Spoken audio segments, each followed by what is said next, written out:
આજનું startup stories Gujarat startup સ્ટોરીઝનું પ્રથમ તબક્કો છે એ તબક્કામાં ઉપસ્થિત હાયર એજ્યુકેશન ઉચ્ચ શિક્ષણ વિભાગના અધિક કમિશનર શ્રી નારાયણજી, આઈહેપ ગુજરાતના સીઓ શ્રી હિરણમયજી, ઉપસ્થિત સૌ આજના સ્ટોરીઝ જેને શેર કરવાની છે એવા સ્ટાર્ટઅપના મિત્રો,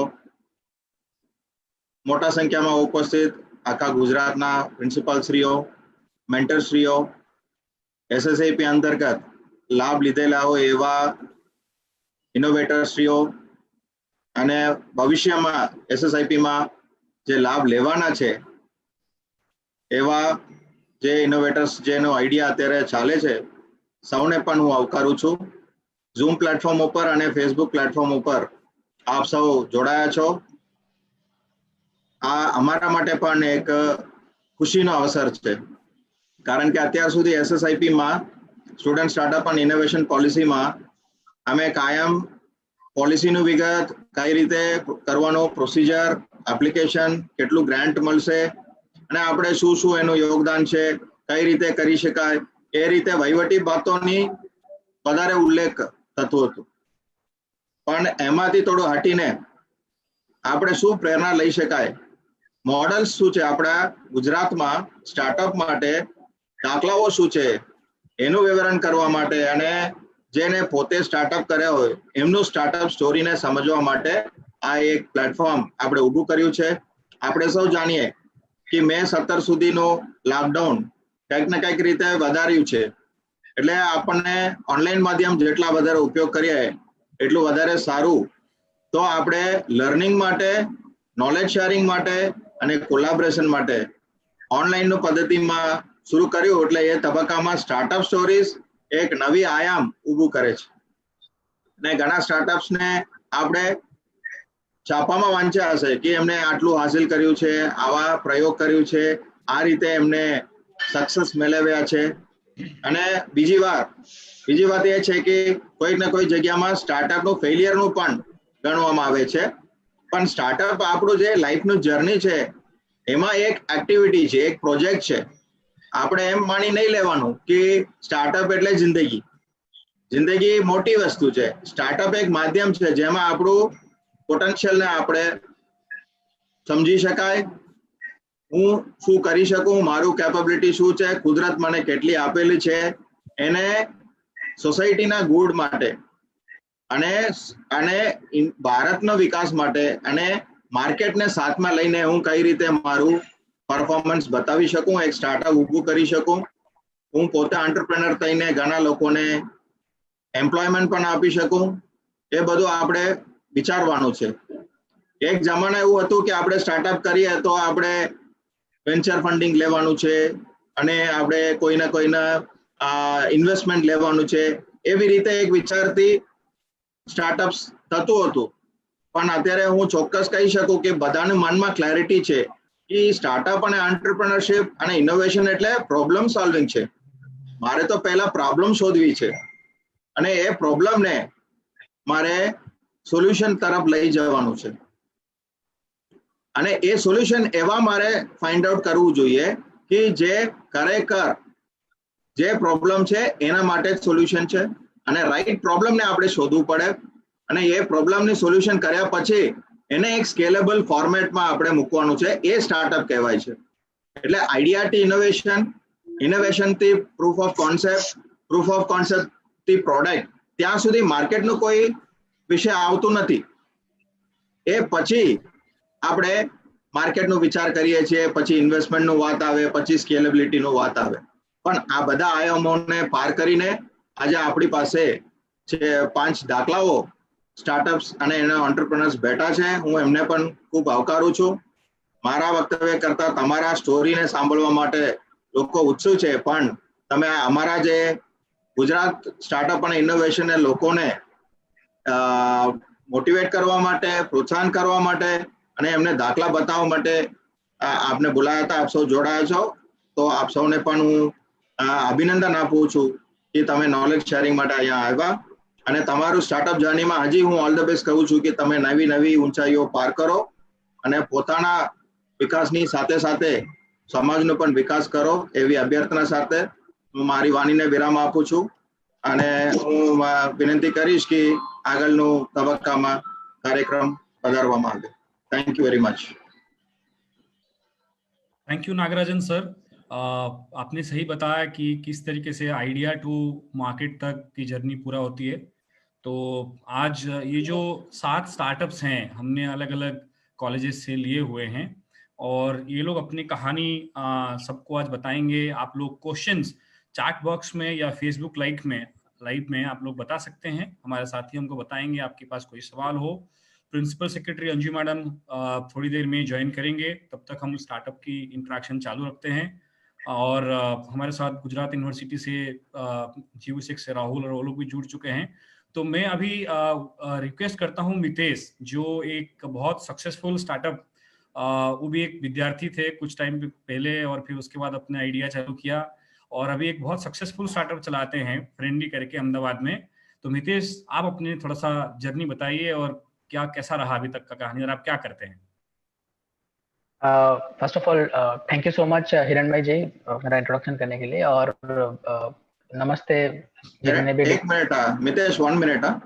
या Hiran ji madam has joined principal secretary higher education and technical education, Anju Sharma madam. Welcome madam. આપણી વચ્ચે આપણા ડિપાર્ટમેન્ટ ઓફ હાયર એજ્યુકેશનના પ્રિન્સિપલ સેક્રેટરી માનનીય શ્રી અંજુ શર્મા મેડમ ઉપસ્થિત છે, જેમની વિઝનરી લીડરશિપના કારણે આ student startup and innovation policy શક્ય બની છે અને ઘણા બધા સ્ટાર્ટઅપ પણ આવ્યા છે. માન્ય મેડમને વિનંતી કરીએ કે આજના પ્રસંગે બધા જ ગ્રાન્ટીનેડના પ્રિન્સિપાલ, સરકારી સ્કૂલના સરકારી કોલેજના પ્રિન્સિપાલ શ્રી અને ફેકલ્ટીઓ પણ ફેસબુક લાઈવમાં ઉપસ્થિત છે, તો એમને માર્ગદર્શન આપે.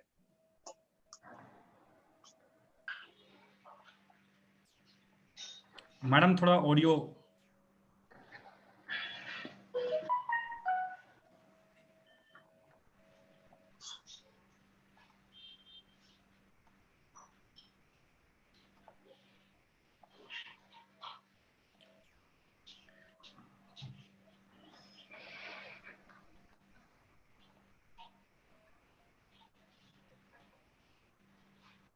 मैडम जब तक कनेक्ट करते हैं तब तक मैं फिर से सब स्टार्टअप्स को इंट्रोड्यूस कर देता हूं जो हम लोग के साथ हैं आज की तारीख में.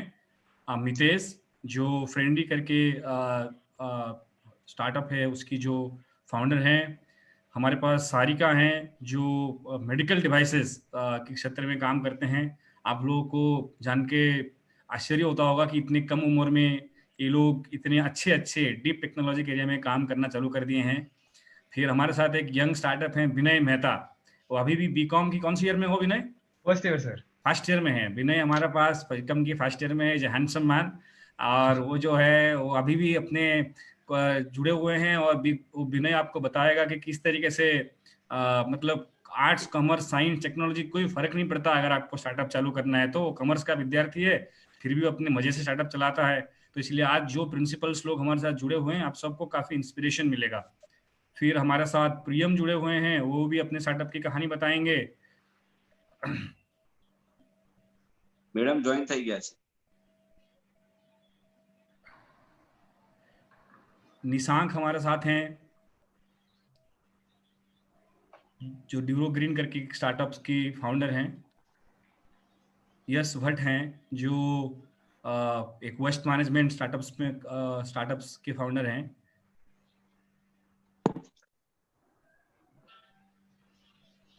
Good morning madam. हिरण भाई आप आगे बढ़ो.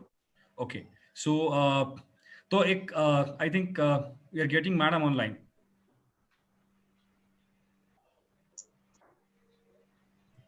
Madam will. Okay. So Mitesh, let us start from your story and meanwhile madam will join. Thank you so much everyone for giving us an opportunity to present. Thank you so much madam, Hiranmay sir and all the dignitaries, Nagarajan sir, for having me here. So you know मैंने engineering किया है SVIT college Vasad से and फिर मैंने MBA किया है अहमदाबाद से. और 2012 में एक IT कंपनी स्टार्ट किया था. उसके बाद 2015 में हमने एक फैशन ई-कॉमर्स कंपनी चालू किया था alagram.com करके, जो कि अभी रिसेंटली लास्ट ईयर अक्वायर हो गया है, और अभी जिस कंपनी ने अक्वायर किया है उन्होंने एक फ्रेंडली करके सोशल ई कॉमर्स कंपनी चालू किया है जिसमें मैं भी मार्केटिंग संभाल रहा हूँ। सो फ्रेंडली एक यूनिक कम्युनिटी कॉमर्स एप्लीकेशन है, जहाँ पे हम लोग क्या करते हैं कि जैसे सोशल नेटवर्क्स होते हैं वैसे हम लोग सोशल कॉमर्स कॉन्सेप्ट पे काम कर रहे हैं कि अगर आप कुछ भी प्रोडक्ट्स खरीदते हो, हमारे पास अभी 40 से 50 हजार प्रोडक्ट्स है। बिफोर लॉकडाउन हम सारी कैटेगरीज पे काम कर रहे थे, which include fashion, beauty and all. अभी हम लोग किराना प्रोडक्ट बेचते हैं, ग्रोसरी बेचते हैं अक्रॉस अहमदाबाद। सो कुछ भी आप खरीदो आपको 50% कैशबैक मिलेगा, जो आप अपने दोस्तों को एप्लीकेशन रेफर करके अपनी कम्युनिटी बना के उसको रिडीम कर सकते हो। जब भी आपके फ्रेंड्स या रिलेटिव्स इस एप्लीकेशन पे परचेस करेंगे आपको पॉइंट्स मिलेंगे जिसके थ्रू आप रिडीम कर सकते हो। तो हमने एक यूनिक कम्युनिटी कॉमर्स एप्लीकेशन बनाई है। कुछ नंबर्स मैं शेयर करना चाहूंगा, जो कि हमारे पास्ट 1-2 महीने के अच्छे खासे अचीवमेंट है। सो हम लोग को अराउंड 6-7 मंथ्स हुआ है एप्लीकेशन को लॉन्च किए हुए। जैसे डीमोनेटाइजेशन से बहुत सारा डिजिटल पेमेंट के तरफ पूरा इंडिया गया था, वैसे ही लॉकडाउन के बाद हमने देखा है कि lot of people have started adopting online e-commerce because लोग अपने घरों से बाहर नहीं निकल सकते और उनको चीजें अपने घर पे चाहिए, तो एक फास्टर अडॉप्शन हो रहा है। हमने पूरा application next 300 million first time users के लिए बनाया हुआ है। तो हमारा अराउंड 100,000, so 1 लाख के करीब हमारे डाउनलोड्स है with in like 7 month of the beginning. हमारा कस्टमर एक्विजिशन कॉस्ट हमने लास्ट मंथ में अराउंड ₹500 करोड़ का बिजनेस किया है, और हमने मार्केटिंग पर 15,000 से ज्यादा रुपए खर्च नहीं किया है। So which is in e commerce is an amazing fact कि हमारा 0 के आसपास हमारा कस्टमर एक्विजिशन कॉस्ट है। अहमदाबाद म्युनिसिपल कॉर्पोरेशन और गुजरात सरकार से हमको बहुत सपोर्ट मिला है। सो हमने वो आईडीज क्रिएट किए थे जिसके थ्रू हम लोग डिलीवरी कर रहे हैं। हम लोग अराउंड 500 डिलीवरीज एवरी डे करते हैं किराना प्रोडक्ट्स की across Ahmedabad, by taking care of all the measures of safety, mask, hand sanitizer। हम लोग हर एक प्रोडक्ट को, हर एक ऑर्डर को डिलीवर करने के टाइम पे उसको सैनिटाइज करते हैं। हम लोग थर्मल हीट मीटर से अपने वेयरहाउस में हर एक लोगों के एवरीडे टेम्परेचर चेक करते हैं। तो हम लोग सारा प्रिकॉशंस रख रहे हैं कि हम लोग ग्रोसरी इस समय में पूरे अहमदाबाद में पहुंचा सके। हम लोग अभी आज के टाइम पर we are among the top 50 apps in trending in shopping e commerce and among top 100 apps across India in terms of Play Store पे हमारा 100 एप्स में टॉप 100 एप्स में रैंकिंग है within 6 to 7 months। So there are a couple of good things that has happened in last 6-7 months in terms of online grocery shopping, and we have received tremendous support from the state government and a lot of government authorities। So आगे जाके हम इसको पूरे गुजरात में, अभी हमको ये जो नंबर्स मिले ₹500 crore on everything that we have got only from one city of Ahmedabad. Now we are planning to post lockdown, we are planning to start across Gujarat and then across India. So that's small story from our side. हम सब लोग ये जानना चाह रहे हैं कि आप अपने एमबीए किया, इंजीनियरिंग किया, अच्छे खासे जॉब लगी होगी, आप सब कुछ छोड़ के एंटरप्रेन्योरशिप। सर उसमें तो मैं पब्लिकली इस फैक्ट को एक्सेप्ट करने में बिल्कुल भी शर्माऊंगा नहीं कि आपका बहुत योगदान है। आपने बहुत ही प्रेरणा दी है मुझे शुरुआत से। उसके अलावा भी तो कुछ होगा। जी हाँ, so India needs entrepreneurs who can create opportunity of there is a satisfaction of creating employment। जब आप 10 लोग 50 लोगों को एम्प्लॉयमेंट दे सकते हो और उनके थ्रू उनके 4 व्यक्ति घर के फैमिलीज आपके ऊपर डिपेंडेंट है, आप ग्रोथ देख सकते हो। सो वो एक बहुत ही बड़ा सेटिस्फेक्शन होता है। और गुजरात में बिजनेस तो सर बहुत पहले से बोलते हैं कि बिजनेस का स्टेट है ये। तो there are lot of reasons. जब एक टाइम पर आपको रियलाइजेशन होता है कि जॉब करना भी एक अच्छी बात है, बिकॉज अगर जॉब नहीं करेंगे तो एंटरप्रेन्योर्स हायर किसको करेंगे। बट जब आपको लगता है कि आपके खुद के अंदर वो पोटेंशियल है कि आप अच्छा बिजनेस कर सकते हो, आगे जाके अपॉर्चुनिटीज क्रिएट कर सकते हो जिसकी बहुत जरूरत है, तो आई थिंक वो अपॉर्चुनिटी को ग्रैब करने में there are so many people struggling across India and they are hustling every day to generate employments and which is an amazing thing for India। Wonderful. तो आपने इतने सारे जॉब क्रिएट किया, और तो आपकी पेरेंट्स को कैसा लगता है आज की तारीख में? कैसा महसूस करते हैं जब आपकी तस्वीर पेज 3 में आता है एज ए सक्सेसफुल एंटरप्रेन्योर? क्या महसूस होता है? फक्र होता है? क्या होता है? सर ऐसा है कि मेरी सिस्टर है, वो MBBS उन्होंने किया है और उन्होंने MD किया है, माइक्रोबायोलॉजिस्ट किया है, और आज के टाइम पर एट हिम्मतनगर GMARS हॉस्पिटल। तो वो डॉक्टर है, वो पढ़ने लिखने में बहुत ही होशियार थी, तो पेरेंट्स को उनसे बहुत आशा थी। मैं थोड़ा सा इतना पढ़ाई में अच्छा नहीं था, तो मेरे से कम आशा थी। बट आज जब वो देखते हैं कि मैं थोड़ा सा बेहतर कर रहा हूँ अपनी लाइफ में, तो बहुत प्राउड फील करते हैं। और जब एक टाइम होता है, शुरुआत में लोगों को आशा नहीं होती। सो हमारे जैसे लोग एंटरप्रेन्योर्स में मैं बोलता हूँ, जिनसे कोई आशा नहीं होती, वो सरप्राइज एलिमेंट लेकर बहुत आगे बढ़ जाते हैं। और देखा है वो पूरे अक्रॉस द वर्ल्ड ऐसा हुआ है कि जिनसे बिल्कुल भी आशा नहीं थी, उन्होंने बड़े बड़े कंपनीज बनाए हैं। तो and then of course parents feel a lot of proud के सोसाइटी में तुम अच्छा काम कर रहे हो, आगे बढ़ रहे हो लाइफ में। सो बहुत बढ़िया, वेरी इंटरेस्टिंग। तो एक बात ये है कि जितने भी प्रिंसिपल्स यहाँ सुन रहे हैं, आप अपने बच्चों को ये जरूर मोटिवेट करिए कि एग्जाम्स और परीक्षा की नंबर की मार्कशीट ही डिफाइन नहीं करता जीवन में आप कैसा कर सकते हैं। आपकी जो उमंग है वो काफी इंपॉर्टेंट रोल प्ले करता है। नितेश, तुम्हारे पास आएंगे वापस। अब हम जाते हैं सारिका के पास। सारिका चित्रोदिया जो हैं, एक गुजरात यूनिवर्सिटी की इंक्यूबेशन सेंटर में काम करते हैं और बहुत यंग गर्ल हैं जिन्होंने बहुत जबरदस्त काम किया है। हम थोड़ा जानना चाहेंगे क्या कर रहे हैं। सर एक मैं लास्ट लाइन बोलना चाहूंगा। श्योर। मैं इस माध्यम से, क्योंकि सर मैं मार्केटिंग संभालता हूँ और इतने सारे लोग उपस्थित हैं और हम इतने सारे लोगों तक पहुंच रहे हैं, खाली एक लास्ट लाइन कहना चाहूंगा। हम सारे तरफ का किराना बेच रहे हैं अहमदाबाद में, और अच्छे प्राइस पर, अफोर्डेबल रेट्स पर, कोई प्रॉफिट की आशा रखे बिना खाली लोगों तक पहुंचे, इसलिए हम ये कार्य कर रहे हैं। तो मैं बस कहना चाहूंगा हर एक उपस्थित लोगों को कि फ्रेंडली एप्लीकेशन डाउनलोड करें अपने अपने समय पर, और अगर आपको कुछ भी ऑनलाइन शॉपिंग करना है तो आप कर सकते हो। Very good. So much. So we will help you to market. Wonderful. I would like to add that I have personally used Friendly. I have recommended to 15 other people. And आज की तारीख में अहमदाबाद गांधीनगर में there is no other service by the largest e-commerce players in the India that is able to provide service. But हमारा एक startup है जिनकी service seamlessly 2 से 3 दिन में टर्न अराउंड करके डिलीवर कर पा रही है. So that's something to be proud of, and our ecosystem can come in to support that further.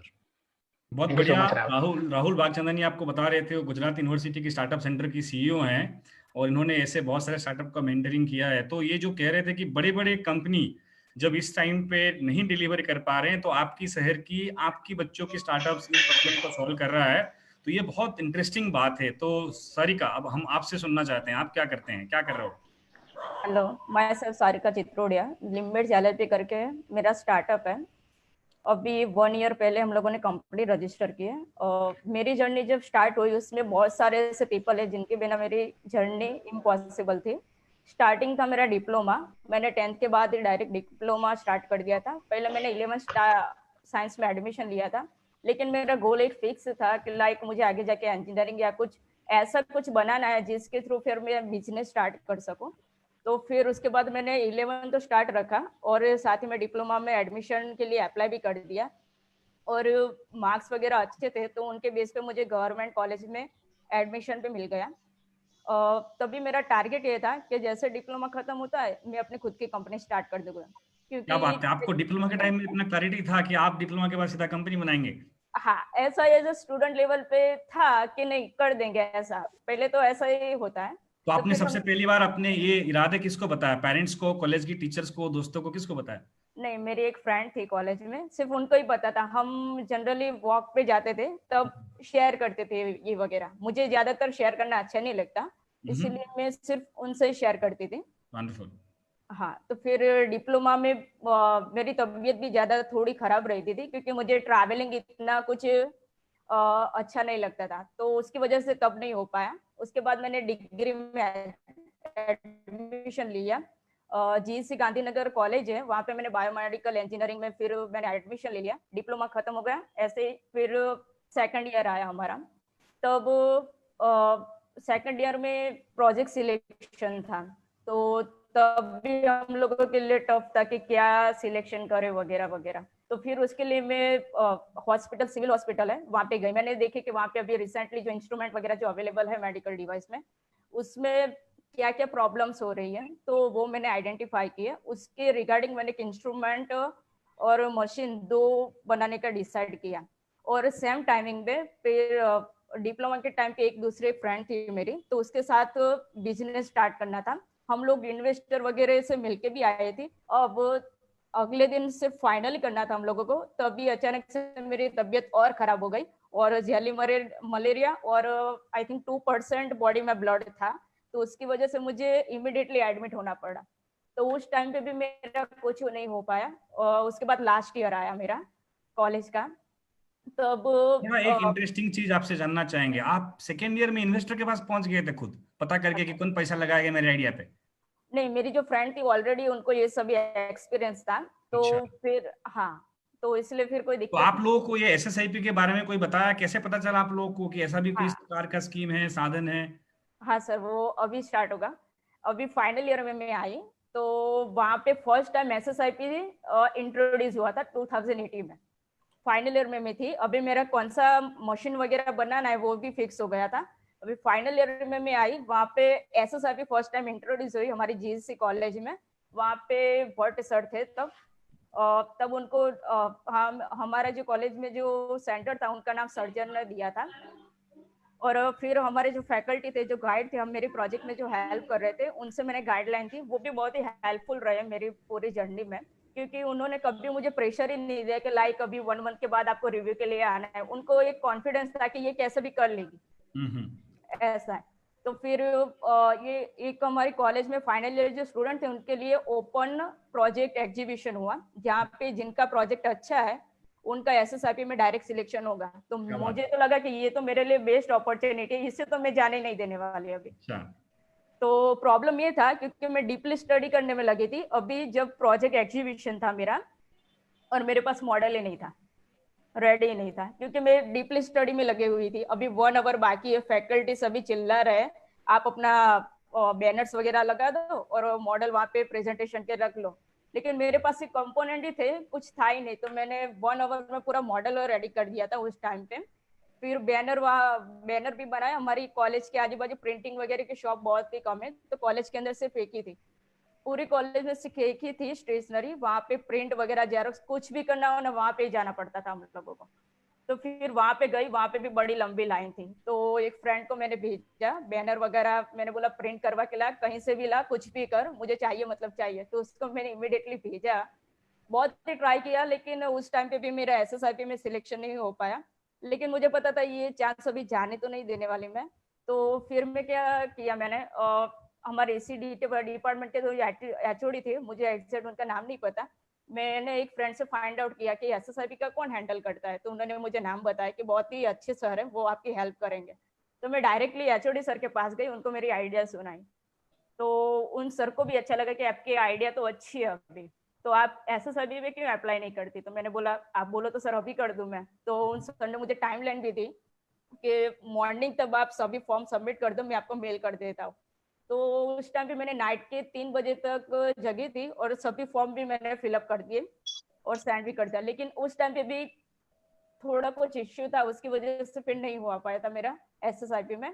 उसके बाद कॉलेज भी खत्म हो गए, फिर मैंने सोचा अभी अप्लाई करते हैं, क्योंकि कॉलेज लेवल पे हम लोगों के पास फंड भी नहीं था। और जब मैं ट्रायल वगैरह जो कर रही थी, उसमें भी हम लोगों ने क्या किया था, जो फाइनल ईयर जो स्टूडेंट है वो मोस्टली क्या करते हैं, प्रोजेक्ट बनाने के लिए बाहर वगैरह जाते हैं, तो हम लोग उन लोगों के प्रोजेक्ट ले लेते थे, उनसे जो इनकम जनरेट होती थी वो ट्रायल में हम लोग यूज कर रहे बढ़िया। थे। आप तो एंजल इन्वेस्टर भी बन गए, मतलब उन्हीं से रिसोर्स लेके उन्हीं का काम कर रहे हैं। सही है। हाँ, क्योंकि वो सीखने को भी मिले, पैसा भी आ गया, उन लोगों का काम भी हो जाए। तो ऐसे फंड भी हम लोग इकट्ठा करते थे। फिर उसके बाद कॉलेज खत्म हो गई एक बार, और उसके बाद मैंने जॉब अप्लाई करने के लिए स्टार्ट किया। मैंने सोचा कि अभी इनकम थोड़ी जनरेट हो जाए, उसके बाद पूरा पैसा बिजनेस में डाल देंगे, ऐसा। तो फिर मैंने जॉब के लिए अप्लाई किया, 3 कंपनी में अप्लाई किया था। उसमें एक सर्विस इंजीनियरिंग, एक सेल्स एंड मार्केटिंग, और थर्ड था R&D वर्क। अभी जो रिसर्च डेवलपमेंट का जो वर्क था, वहाँ पे पूना बेस्ड कंपनी थी, उनका जब जॉब प्रोफाइल मैंने पढ़ा था, तो मेरा जो फाइनल ईयर जो प्रोजेक्ट था उसके रिगार्डिंग ही था, तो मैंने वहाँ पे अप्लाई किया था। उन लोगों ने 65,000 सैलरी मुझे फर्स्ट ऑफर की थी। फिर सर्विस इंजीनियरिंग के लिए अहमदाबाद में सिलेक्शन हुआ था, उन लोगों ने 15,000 बोला मेरे को। फिर सेल्स एंड मार्केटिंग में दूसरी जगह पे मैंने अप्लाई किया, वहां पे 10,000 मुझे बोला। अभी तीनों पे मुझे लगा कोई भी एक ही जगह पे सिलेक्शन होगा, अभी पता नहीं गॉड गिफ्टेड हुआ कि क्या हुआ, तीनों जगह पे मेरा सिलेक्शन हो गया। अभी मैं खुद कंफ्यूजन कि अप्लाई अभी वहां पे हाँ किसको बोलूं और मना किसको करूं। तो मैंने मेरे फ्रेंड की एडवाइस ली, हेमंग सोलंकी नाम है उनका, उनका भी खुद का कंपनी उनकी है। डिप्लोमा के जैसा ही एंड हुआ उसने खुद की कंपनी स्टार्ट कर दी थी, वेंट फाइंडर उनके डिवाइस है। तो मैंने उनसे कांटेक्ट किया, ऑलरेडी उसके लिए 1 ईयर है ना जाइडस हॉस्पिटल में जॉब भी किया हुआ था। तो उन्होंने मुझे बताया तो इंडिया यहाँ से बाहर चली गई, अब तो वहाँ पे फिर टाइम भी नहीं मिलेगा, तो मैंने वो ऑप्शन भी डिलीट कर दिया। अभी सर्विस इंजीनियर में ऐसा था, पर्टिकुलर जो इंस्ट्रूमेंट है ना उसकी मुझे नॉलेज मिलता, बाकी कुछ नहीं। तो मैंने सोचा प्रोडक्ट तो है मेरे पास, उसके ऊपर तो मैं वर्क करने वाली हूँ। साथ में मुझे कॉन्टेक्ट बनाने अभी, क्योंकि मेरे पास प्रोडक्ट हो गई लेकिन किसको सेल आउट करूँ उसके लिए कॉन्टेक्ट नहीं हो गया। तो मैंने फिर कॉन्टेक्ट बनाने के लिए सेल्स में जॉब करना स्टार्ट किया। वहाँ पे भी जो मेरे मैडम थे श्रुति पटेल, उसने भी मेरी जर्नी में बहुत ही हेल्प करवाई है, क्योंकि उनको पता था कि मैं स्टार्टअप वगैरह कर रही हूँ ऐसा। तो जब भी इसके रिगार्डिंग वर्क होता था मैं उनको बताती कि मैडम स्टार्टअप के वर्क के रिगार्डिंग मुझे बाहर जाना है, कभी मुझे टोका ही नहीं। और वर्क चालू फिर भी बोल देते कि नहीं चली जा कोई बात नहीं ऐसा। फिर टीचर ने काफी मदद की। हाँ, टीचर्स और जो जहाँ पे मैं जॉब कर रही थी वहाँ पे। हाँ, तो तो अभी फिर आप संक्षिप्त में बताइए, अभी आप किस स्टेज पे हैं और क्या कर रहे हैं? प्रोटोटाइप रेडी हो गया, अभी मैन्युफैक्चरिंग स्टार्ट हो जाएगा। आपका प्रोटोटाइप क्या समस्या को हल करेगा? जो नी पेशेंट है, हाँ जी, जिनको नी प्रॉब्लम है, उनको नी सर्जरी के बाद फिजियोथेरापिस्ट के पास जाना पड़ता है एक्सरसाइज के लिए, जिनका 1 day charge 300 rupees to 500 rupees होता है। तो ऐसे 3 मंथ या 6 मंथ तक उनको कंटिन्यू करनी पड़ती है एक्सरसाइज। अभी उनका अगर कॉस्ट काउंट करें तो 45,000 अप हो जाएगा। तो आप उसको ऑटोमेट करके देंगे, आप उसके लिए मशीन बना रहे हैं? यस, उससे क्या होगा, वो इतना लो कॉस्ट में मेरे बनाया है तो वो इजीली वो घर पे खुद एक्सरसाइज वगैरह कर पाएंगे। तो वंडरफुल, तो बढ़िया बढ़िया। सारिका, हम तुम्हारे पास वापस आते हैं। प्रियम, आप क्या कर रहे हैं?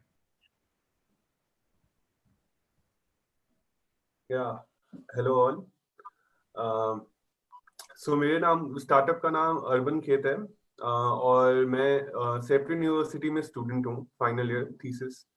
सो बेसिकली द पूरा आइडिया स्टार्ट हुआ 3rd ईयर से मेरे कॉलेज के। हम लोग को ऑन साइट वर्क बहुत मिलता है सेप में। सो हम लोग साइट पे काम कर रहे थे सस्टेनेबल कंस्ट्रक्शन के, वहाँ पे ब्रिक बनाने की टेक्निक्स और ये सब पे फोकस था वो पूरा workshop.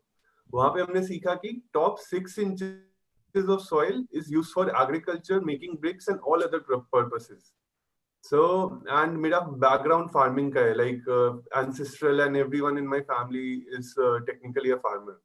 So it clicked really hard कि अरे ये तो serious problem है, मतलब construction is booming, farming is degrading, so this need to be thought upon. वहाँ से idea imprint हुआ brain में। फिर later on with college I came across a technology called aquaponics. So basically what happens here is like you can grow stuff without soil. Then research शुरू हुआ, मतलब topic interesting था, then theory research and ये सब में आगे बढ़ा मैं। फिर उसके बाद it was 2017 का summer break. I applied for internships at these modern farming technologies companies. पूरे वर्ल्ड में मैंने अप्लाई किया, 57-58 प्लेसेस पे मैंने मेल डाले हैं, एंड उसके बाद 6 जगह से रिप्लाई आया। I intern, hands on work, मतलब सीखना था मेरे को ये। So I intern at one place in Bangalore. It's the largest aquaponics farm in India basically, and it was constructed by the biggest consultancy in the world. It's the consultancy का नाम Water Farmers Canada है। I worked there like farmer जैसा काम करना। The owner was also asking me कि तुम civil engineering के student हो, what are you doing here? Does it make? I said कि मेरे को interest है, सीखना है। So it all started from there. Later on, I'm sorry, you're saying something? Mute पे हो आप sir? Go ahead. I'm saying कि आप फार्मर के साथ काम करना चाहते थे? या मेरे को सीखना था because टेक्नोलॉजी बहुत अमेजिंग था वो। Then later on वो जो कंसल्टेंसी कंपनी थी कनाडा वाली, उसके सीईओ को इंटरेस्ट आया मेरे में, and he started mentoring me for the whole thing. Then after that back in 2000, like ये सब होते होते 2018 आ गया था। I started executing things in Ahmedabad, doing small projects, like really small projects, and अभी जो research work था वो execution में आ गया था, and people started kind of paying for it. And later on, due in August 2019, I applied for incubation in GeoSec and several other places. और इसके बीच में बहुत सारे जो startup talks और जो meetups थे, इसमें मैं जाता था. So this also, you know, molded the whole idea कि मतलब how from a research to a startup कैसे ये सब कुछ shape होता है, meetups and all. Then when we joined GUSEC, तब उसके बाद चीजें accelerate होना शुरू हुई. We got the SSIP fund, then we got the government support also. Currently we are in talks with AMC कि मतलब अपने आइडिया को लार्ज स्केल पे कैसे इम्प्लीमेंट करें. एंड उसके अलावा आइडिया पिवट भी होना शुरू हुआ कि how to make things scalable, कि मतलब एक रिसर्च प्रोजेक्ट से ज्यादा ये बिजनेस प्रपोजिशन और वैल्यू एडिशन में कैसे आए. So at present we are working with 8 FPOs and farming communities across Gujarat and delivering vegetables directly from farm to the doorstep of people without any collection and distribution center, with the help of machine learning and supply chain algorithms. Yeah, that's like Urban Khet ka story more short.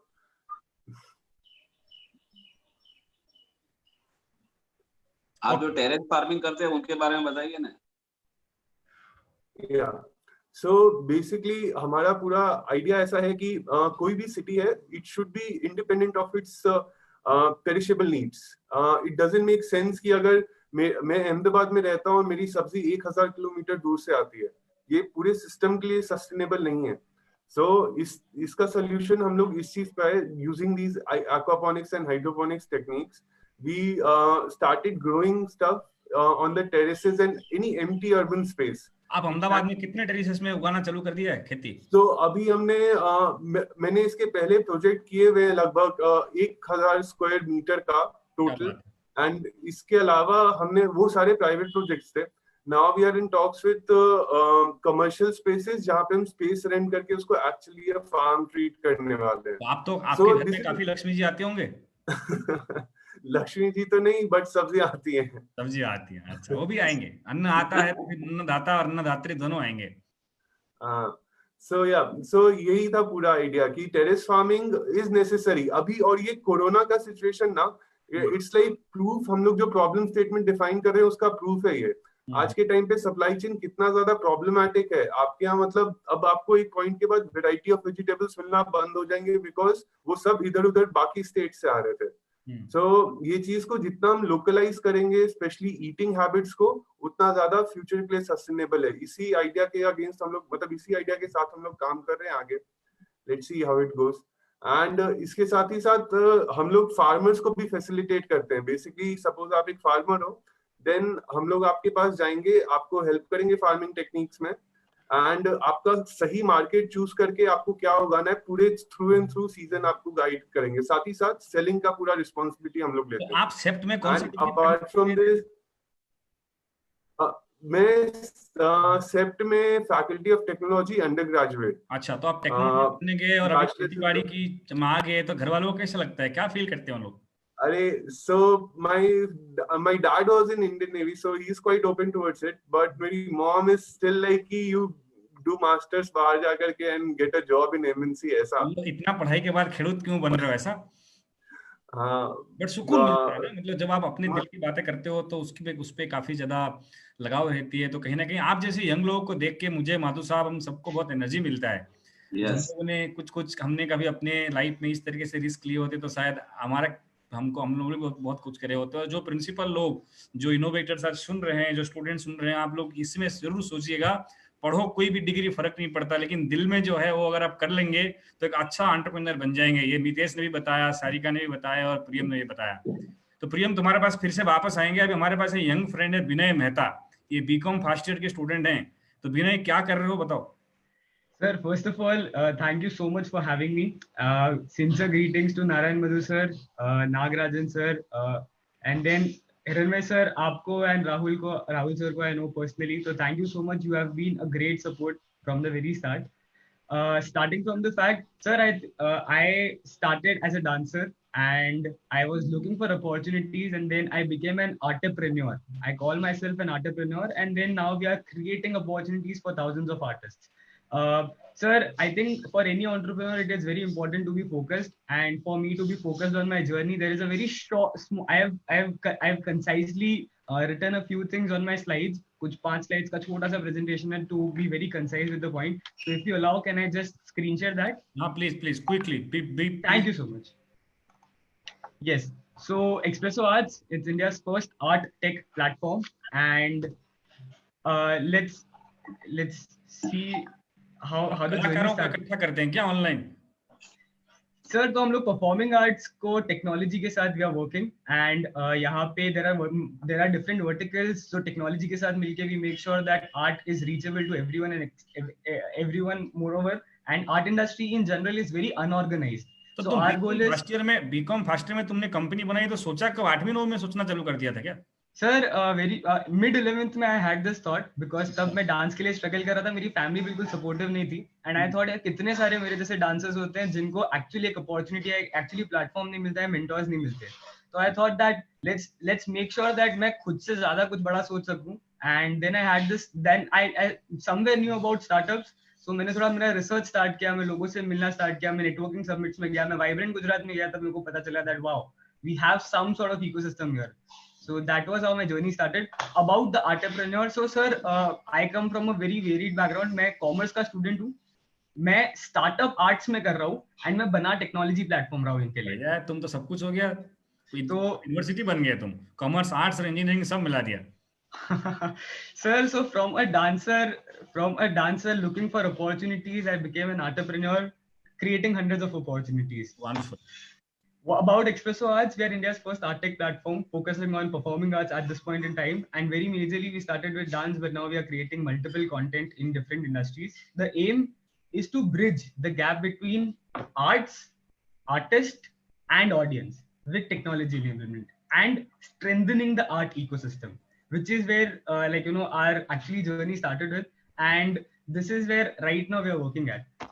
So sir, there are 3 very simple verticals. One is an online art education portal, जिसके लिए हम लोगों ने 2 prototypes launch किए. यहाँ पे जिस तरह से एक एजुकेशन के लिए इंटरफेस बायजूस ने क्रिएट किया है for academics, so in a similar parallel हम लोग आर्ट्स के लिए प्लेटफॉर्म क्रिएट कर रहे हैं. At this point in time अगर मेरे को rapping, beatboxing, stand up, dance, music सीखना है, तो उसका एजुकेशन बहुत एक्सेसिबल भी नहीं है, अफोर्डेबल भी नहीं है. अगर एक्सेसिबल है तो we are solving those problems, and हम लोग ऑनलाइन ये चीज को लेके आ रहे हैं ताकि we make sure the accessibility is reached, and there are various struggles जो आर्टिस्ट फेस करते हैं एजुकेशन के लिए, तो वी आर सॉल्विंग दैट.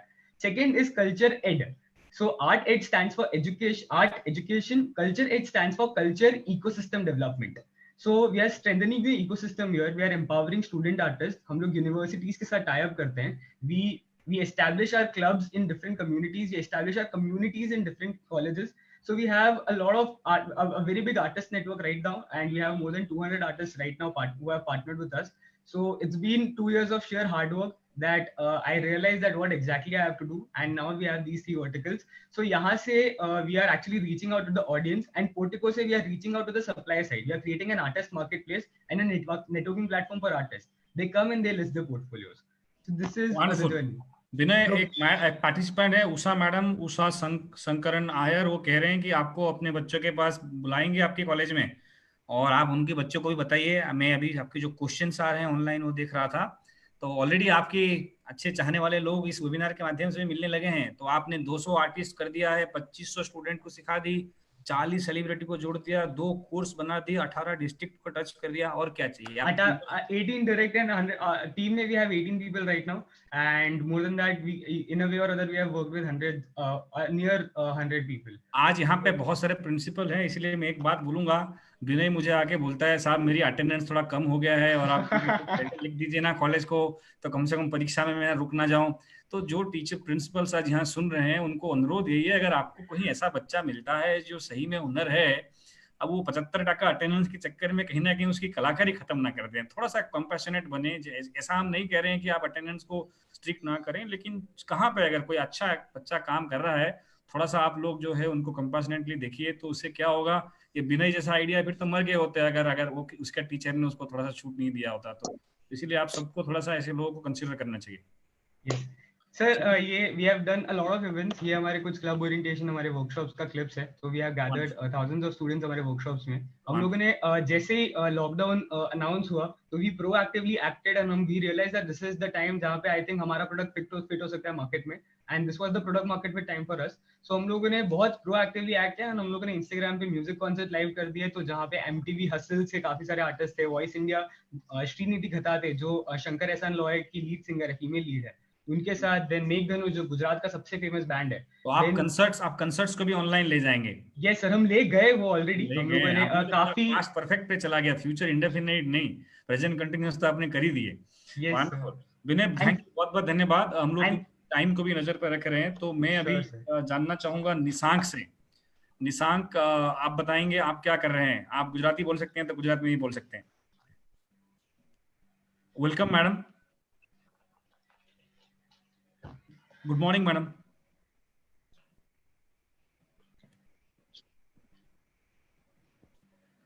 हाँ निशांक बताइए. Yes, so thank you all, thank you dignitaries, Anju ma'am, Hiranmay sir and Nagarajan sir, thank you for inviting me.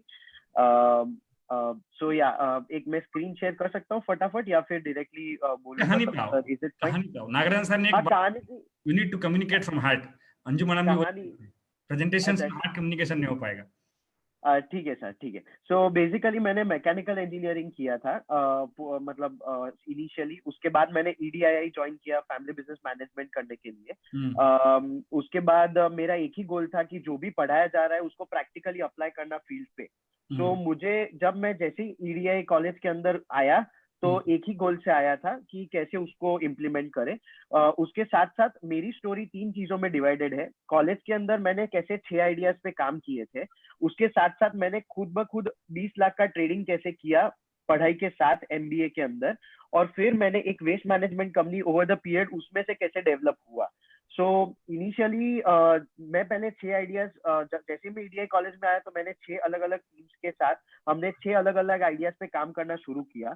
हमने business models बनाना शुरू किया. जो आइडियली हम लोग सेकेंड ईयर में करते हैं वो हमने फर्स्ट ईयर में मेरे ही कुछ फ्रेंड्स ढूंढ के अलग अलग टीम्स बना के हमने शुरू कर दिए थे वो आइडियाज पे काम करना. जैसे कुछ एग्जांपल्स है कि फार्म फ्रेश वेजिटेबल्स थे, कि फ्रेश वेजिटेबल्स कैसे सप्लाई करना. कोकोनट वाटर इधर अवेलेबल नहीं था, बट US के अंदर वो बहुत बड़ी मार्केट है, तो उस पर हमने पूरा इन डेप्थ रिसर्च किया.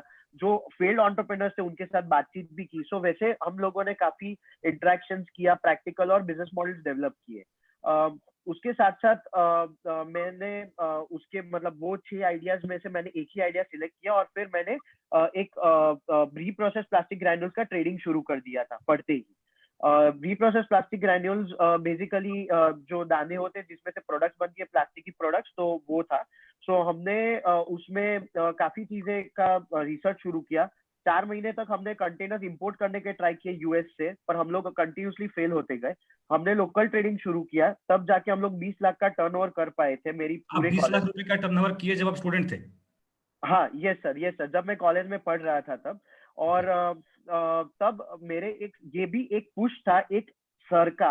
ये नहीं होता अगर एक सर होते तो मैं उनके साथ सारे आइडियाज डिस्कस कर रहा था. उन्होंने बोला कि निशांक तू बातें बहुत करता है, तू इम्प्लीमेंट नहीं कर रहा है. तो फिर मैंने सोचा कि नहीं, अभी तो मुझे इम्प्लीमेंट ही करना है. और तब जाके मेरा ये फर्स्ट टर्नओवर हुआ था और वो हिम्मत मिली थी जब एक सर ने, जो मेरी कॉलेज में जिनके साथ मैं बातचीत कर रहा था, उनके सिर्फ ये एक शब्द से मैंने रिस्क लिया. और एक ऐसा टाइम आया जब कह रहे हो कि मेंटर का भूमिका काफी इंपॉर्टेंट थी, टीचर जो आपको गाइड किए उससे आपको काफी फायदा हुआ. Yes sir. और वो सर की वजह से ही मैं जब लास्ट टाइम मैंने एक 5 लाख का एक साथ ट्रांजैक्शन करने जा रहा था तो सर खड़े हो गए थे कि भाई तू इतना ज्यादा रिस्क अभी मत ले. तो ऐसा भी एक टाइम आया था जब वही सर ऐसे ही वॉज वेरी एस्टोनिश्ड कि ये कैसे हो सकता है. सो उस हिसाब से वो हुआ. और फिर मैंने ट्रेड डायरेक्ट करके कंपनी थी वो शुरू की. उसका भी एक कार्ड है जो हमने देना शुरू किया था. और उस टाइम पे मैं काफी लोगों को मिलता था और सारी चीजें एक्सप्लेन करता था. मैं एक्टिवा के ऊपर बोरे बिठा के, मैं जैसे ही कॉलेज खत्म होती थी मैं एक्टिवा के ऊपर प्लास्टिक के बोरे का सैंपल सब कस्टमर्स को देता था. अहमदाबाद में अलग अलग जगह पे इंडस्ट्रियल एरियाज में मैं जाके उनको सैम्पलिंग करता था. और फिर आता था। सो उस हिसाब से मैंने पूरा ये शुरू किया, और उसी दरमियान कॉलेज के अंदर ही मैं SB डंगायत सर जो सिंटेक्स इंडस्ट्रीज के MD थे पहले, उनके अंडर में मुझे इंटर्नशिप करने का मौका मिला, और उन्होंने मुझे pan India different business models around waste management के लिए मुझे भेजा। तब जाके मुझे वेस्ट मैनेजमेंट के प्रति मुझे एक अंदर से आया कि गीला कचरा सूखा कचरा ये प्रॉब्लम काफी टाइम से चल रहा है। गीले कचरे के ऊपर लोग ध्यान नहीं दे रहे क्योंकि उसके कोई वैल्यू नहीं है। सूखे कचरे का वैल्यू है तो तुरंत लोग ले जाते हैं, रैक पिकर्स आके ले जाते हैं। तो उसमें बहुत सारा रिसर्च किया। IIM अहमदाबाद के अंदर मैंने 6-8 महीने तक मैंने पूरा वेस्ट ऑडिट किया, और फिर मैंने ये पूरी कंपनी शुरू की जिसका नाम है Duro Green waste management private limited. और उसके बाद धीरे धीरे करके निर्मा यूनिवर्सिटी, MS यूनिवर्सिटी, सब यूनिवर्सिटीज में हमने वेस्ट ऑडिट और सारी चीजें की, और फिर धीरे धीरे हम लोग इम्प्लीमेंटेशन करते गए। फिर एक टाइम आया जब मैं हिरणमय सर से मिला था, फिर उनके थ्रू मैं नागराजन सर को मिला। Now we are very closely working with Surat municipal corporation and with Ahmedabad के अंदर भी। और एज ऑफ नाउ अभी कंपनी की बात करूं तो we are working with 90 restaurants जहाँ से हम लोग गीला कचरा कलेक्ट कर रहे हैं और उसको प्रोसेस करके मैन्योर में कन्वर्ट कर रहे हैं। अभी आपके स्टार्टअप की क्या रेवेन्यू होगा और कितने लोग को आपने जॉब दिया? सो 1 करोड़ रेवेन्यू है, 50+ पीपल टीम के अंदर है, और 200+ क्लाइंट बेस है 4 साल के अंदर। बढ़िया है। तो आपने 200 क्लाइंट्स बनाए, इतने लोगों को जॉब दी, आज स्टूडेंट स्टार्टअप। मैडम ये हमारे रियल आउटकम्स हैं SSIP की। और हमने रिसेंटली जब सर्वे किए थे तो हमको पता चला कि निशांक जैसे 100 से ज्यादा टीम्स हैं जिन्होंने छोटा सा ग्रांट, निशांक मुझे 2 लाख रुपए मांगने आया था 1 साल पहले और अभी 2 करोड़ के रेवेन्यू पे आ गया है। तो मैडम ऐसे हम लोग को काफी सारे यूज केसेस मिल रहे हैं। तो ये कहीं ना कहीं पॉलिसी का एक अच्छा मैनिफेस्टेशन है कि लोग इम्प्लीमेंट कर रहे हैं। और उन्होंने जब नागार्जुन साहब की मदद से सूरत में किया, फिर बाकी म्युनिसिपल कमिश्नर्स भी आपको बुलाए अभी रिसेंटली। Yes sir. फिर अहमदाबाद के अंदर भी शुरू हुआ और बाकी जगह पे भी ये सर बुलाया। Okay, wonderful Nishank, thank you. तुम्हारा स्टोरी बहुत इंटरेस्टिंग है, सीखा। हेलो, बताइए। हेलो। ब्रीफली बताइए क्या कर रहे हैं, कैसा कहानी रहा और क्या इम्पैक्ट हुआ है? ओके, सो मैं ऑल्टमैट की फाउंडर हूँ। हम लोग एग्रीकल्चर वेस्ट कलेक्ट करते हैं पूरे वर्ल्ड में से और उसको टेक्सटाइल मटेरियल्स में कन्वर्ट करते हैं। और जो फैक्ट्री में टेक्सटाइल कन्वर्जन के बाद भी वेस्ट बन जाता है उसे पेपर में कन्वर्ट करते हैं। सो the very basic point of doing this is कि अगर आप देखें तो टेक्सटाइल्स इज ओमनी प्रेजेंट। चाहे आप अपने बेड पे सो रहे हैं, कारपेट पे चल रहे हैं, कपड़े पहन रहे हैं, इवन मशीन्स के अंदर सभी जगह टेक्सटाइल्स है। और ये बात आपको काफी चौंका देगी कि it is one of the biggest polluter.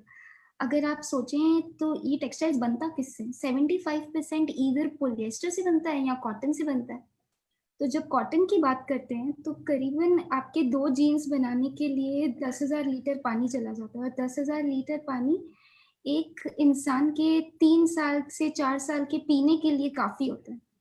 अगर आप पॉलिएस्टर की बात करें तो polyester at the essence plastic होता है। जितनी बार आप उसे वॉश करते हैं उसमें से माइक्रोप्लास्टिक्स निकलते हैं, और माइक्रोप्लास्टिक्स प्लास्टिक प्रॉब्लम का 33% टेक्सटाइल से प्रॉब्लम क्रिएट होता है। ये माइक्रोप्लास्टिक्स हर जगह फैल गए हैं, यहाँ तक कि जो वर्ल्ड का सबसे प्योरेस्ट फॉर्म ऑफ फूड माना जाता है मदर्स मिल्क, उसमें भी अब माइक्रोप्लास्टिक के ट्रेसेस पाए जाते हैं। सो इसकी वजह से टेक्सटाइल इंडस्ट्री जो डॉलर्स इंडस्ट्री मानी जाती है, one of the world's biggest industry मानी जाती है, उन्हें नए मटेरियल्स की जरूरत थी और हम वही नए मटेरियल्स बनाते हैं। ऑल्टरनेटिव मटेरियल्स कहा जाता है इसे। इसमें एक अच्छी बात यह है कि हम टेक्सटाइल की प्रॉब्लम सॉल्व नहीं करते हैं पर एग्रीकल्चर वेस्ट की भी प्रॉब्लम सॉल्व करते हैं। जो फार्मर्स पहले इस वेस्ट को जला रहे थे और पोल्यूशन क्रिएट कर रहे थे, अब उन फार्मर्स से हम ये वेस्ट को परचेज करते हैं तो सिर्फ पोल्यूशन रुकता है ऐसा नहीं है, उन फार्मर्स के लिए एक एडिशनल इनकम भी क्रिएट होती है। सो ये स्टार्टअप का बेसिक कंसेप्ट है।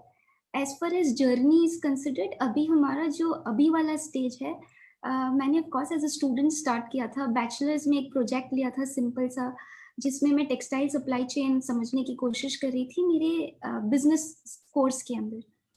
और उसके बाद मास्टर्स से पढ़ाई किया आपके स्कूल कॉलेज? मैंने बैचलर्स अपना निर्मा यूनिवर्सिटी से किया है और मास्टर्स बैप्सन करके कॉलेज है बॉस्टन यूएस में, जो एंटरप्रेन्योरशिप के लिए स्पेशलाइज्ड कॉलेज है, वहाँ से मैंने अपना मास्टर्स किया है।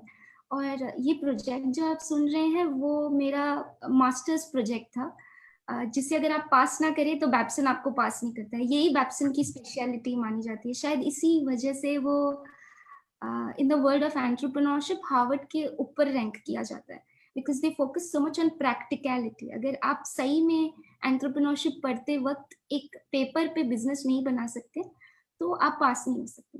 So this was pretty much the part of my course. Initially it was very simple, all I was doing was China से हम सस्टेनेबल मटेरियल्स बाय करते थे और ट्रेड करते थे, पर हमें धीरे धीरे रियलाइज होने लगा कि ऐसे तो थोड़ी चलेगा, this is no innovation. But इसी आइडिया के बेसिस पे I left my job offers, जो काफी अच्छी जॉब ऑफर्स थी। Some of them were paying me wonderfully well, like the best offer that I had was paying me 70 lakh per year. I had to live in India for 8 months and for the rest in America. तो आपने 70 लाख की job छोड़ के ये राहुल की incubation centre में आपने startup चालू कर दिया? Yes, true. So I was only 21 back then, and I think that kind of amount was very lucrative. मतलब इतने young बच्चे। Parents का क्या feelings था? What was their take? My parents, so I think जितनी ये मेरे लिए जर्नी है उतनी मेरे पेरेंट्स के लिए भी है। उन्होंने भी मेरे साथ ग्रो किया। लाइक मुझे याद है कि बचपन में I come from a Marwari family, तो though my parents were very out of box as compare to the other community members that I live with, they were very encouraging, but they did not know कि वो इन सब चीजों में convert होता जाएगा। But एक चीज के बाद दूसरी चीज हुई, दूसरी के बाद तीसरी हुई, and they have seen me struggle for 3 years. And they're very supportive. I think my dad is a wonderful person, not just in terms of emotion. He has also put in a lot of money in my company. It's only because of him that we are building the world's biggest textile factory of this kind. It's अभी जो हम factory बना रहे हैं वो around 700 to 800 tons ऐसे materials बनाएगी per year, जिसका monetary value around 20 to 30 crores of profits में जाता है पर ईयर। आपकी आइडिया को सुन के एक स्टूडेंट हैं जो फेसबुक लाइव से बोल रहे हैं कि आपसे कनेक्ट होना चाहते हैं, कोई एक रूरल इलाका से, गुजरात से, वो सुन रहे हैं आपकी बातें और वो कह रहे हैं कि मुझे आप कनेक्ट करिए, मैं भी आपको मदद करूंगा। एग्रीकल्चर की कोई स्टूडेंट हैं हायर एजुकेशन में। तो देखिए इस वेबिनार के चक्कर में आप लोग दोस्त भी बना रहे हैं, मार्केट भी बना रहे हैं, तो ये बहुत काम की चीज है इकोसिस्टम में। तो I think it's a good thing to happening. तो lot of people are putting suggestions in the chat box that they want to connect to all of you. हम लोग आप सबकी email IDs and coordinates I hope की websites पे डाल देंगे, SSIP की साइट्स पे होगा, सोशल मीडिया पे भी होगा, ताकि आप लोग कनेक्ट कर सकते हैं आपस को। Sure sir. वंडरफुल। तो यस, आखिरी स्टार्टअप आप बताएंगे, आप क्या कर रहे हैं? आपकी माइक्रोफोन। हेलो। हाँ, संक्षिप्त में बताइए। Hello sir. हाँ हेलो। तो मेरा नाम यश भट्ट है और काफी लोग यहाँ पे मुझे जानते भी होंगे। और जब मैं 19 इयर्स का था तब मैं ऐसा तो नहीं सोचा था कि एंटरप्रेन्योर बनूंगा या एंटरप्रेन्योर के बारे में कभी सोचूंगा भी। और मैंने हिरण्मय सर को तो काफी बार बताया भी था।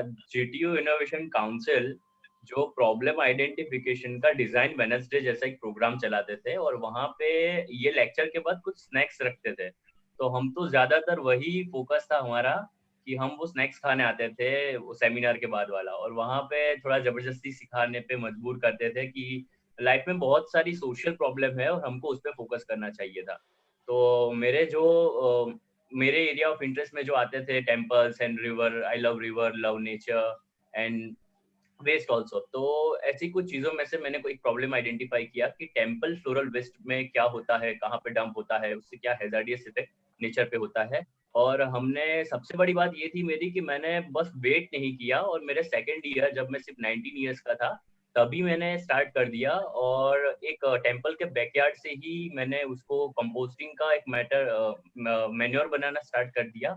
और फिर जीटीयू के बैकयार्ड में, मतलब एलडी इंस्टीट्यूट के बैकयार्ड में हम कुछ 18 टेम्पल्स है। और थैंक्स टू एसआईपी हमको इनिशियली फर्स्ट माइलस्टोन में 95,000 रुपीज का ग्रांट मिला था। उसमें हमने कुछ मशीन परचेस किए थे और 18 टेम्पल से और जीटीयू की परमिशन से ही हमने कुछ लिया था कि हम कलेक्ट कर सकते हैं from different temples of the Ahmedabad. और फिर ये सब देख के अहमदाबाद के म्युनिसिपल कमिश्नर विजय नेहरा सर ने हमको मौका दिया कि हम एएमसी में काम कर सके, क्योंकि तब हमारी एज काफी छोटी थी और इवन कंपेटिटिव एनालिसिस में भी हम नहीं आते थे उनके कन्वेंशनल कॉन्ट्रैक्टर में। और फिर हमको मौका मिला और अहमदाबाद म्युनिसिपल कॉर्पोरेशन के साथ काम करने में। आज हमारा अप्रोक्स 35 लाख रेवेन्यू है, टोटल रेवेन्यू अब तक का लास्ट 1.5 इयर्स का। I am just 22 years old now. हमने 2 साल पहले कंपनी स्टार्ट की थी, Brook and Blooms sustainable solution, जो अभी एलएलपी बन चुकी है। और फिर हमने पूरा 2 लाख का ग्रांट यूटिलाइज किया। सबसे बड़ी बात ये थी हमारी स्टार्टअप जर्नी में कि ये एक प्रॉब्लम आइडेंटिफिकेशन शुरू हुआ था टेम्पल फ्लोरल वेस्ट टू, जो मंदिर में भक्तों द्वारा जो फूल और श्रीफल डाले जाते हैं नदी में, उससे जो कूड़ा होता है उससे हम मैन्योर बनाना चाहते थे। बट फिर हमको धीरे धीरे उसी प्रॉब्लम में से और भी प्रॉब्लम्स आइडेंटिफाई हमने किए कि उसी फ्रेग्रेंट फ्लावर में से हम, आप देख सकते हो कि अगरबत्ती भी हम बनाते हैं, हम कोकोपीट भी बनाते हैं जो अर्बन फार्म वालों ने बोला कि वो जो टेरेस गार्डनिंग में यूज होता है, हम खाद भी बनाते हैं, हम रोज वाटर भी बनाते हैं, हम मैरीगोल्ड डाई भी बनाते हैं। तो अभी तो कोकोपीट जैसे कोकोनट जो श्रीफल होता है उसके वेस्ट में से भी हस्क और पोर्ट भी बनाते हैं उसमें से। तो फिर हमारा रेंज ऑफ प्रोडक्ट्स हो गई और अभी हम अहमदाबाद में every day from different 150 temples हम 3 टन to 4 टन जितना वेस्ट कलेक्ट करते हैं और उसमें से हम ये सारी प्रोडक्ट्स बनाते हैं। नेक्स्ट हमारा गोल है कि हम काउडंग वेस्ट को भी फोकस करें, जिसकी काफी बेनिफिट्स है, और म्युनिसिपल वेस्ट में उसको भी काफी मतलब लैंड फिलिंग में वो जाता है, उससे काफी नेचुरल रिसोर्सेज क्रिएट कर सकते हैं हम। तो मेरे इनिशियली आई एम लाइक अभी तो प्राउड होता है कहते हुए कि मेरा 7 टाइम बैकलॉग्स आए थे मैथ्स 3 में। 7 बार फेल हुए आप? 7 बार मैं फेल हुआ था। तो मैं ऐसा कह सकता हूँ यहाँ सबसे ज्यादा मैथ्स मैं पढ़ा हूँ, वो भी अलग। आप गणित के एक्सपर्ट तो भाई, तो क्यों मतलब वो सब्जेक्ट का आपको रुचि नहीं है कि आपको लगता है कि मतलब आपको पढ़ाया सही नहीं जा रहा था, या आप बिजनेस में बिजी हो गए, स्टूडेंट में क्या है? मैं पता नहीं, अभी तो आप बहुत बड़े हायर सेकेंडरी के मैम भी यहाँ पे है, इंजू मैम भी है, बट मैं काफी बार एग्जाम जाता ही नहीं था। अच्छा। तो मैं जाता था रिवर साइड और इवन सम वेस्ट मैनेजमेंट और लैंड फिलिंग साइट्स पे जाता था, वहाँ के लोकल कॉन्ट्रैक्टर्स और लेबर के साथ डिस्कशन करता था।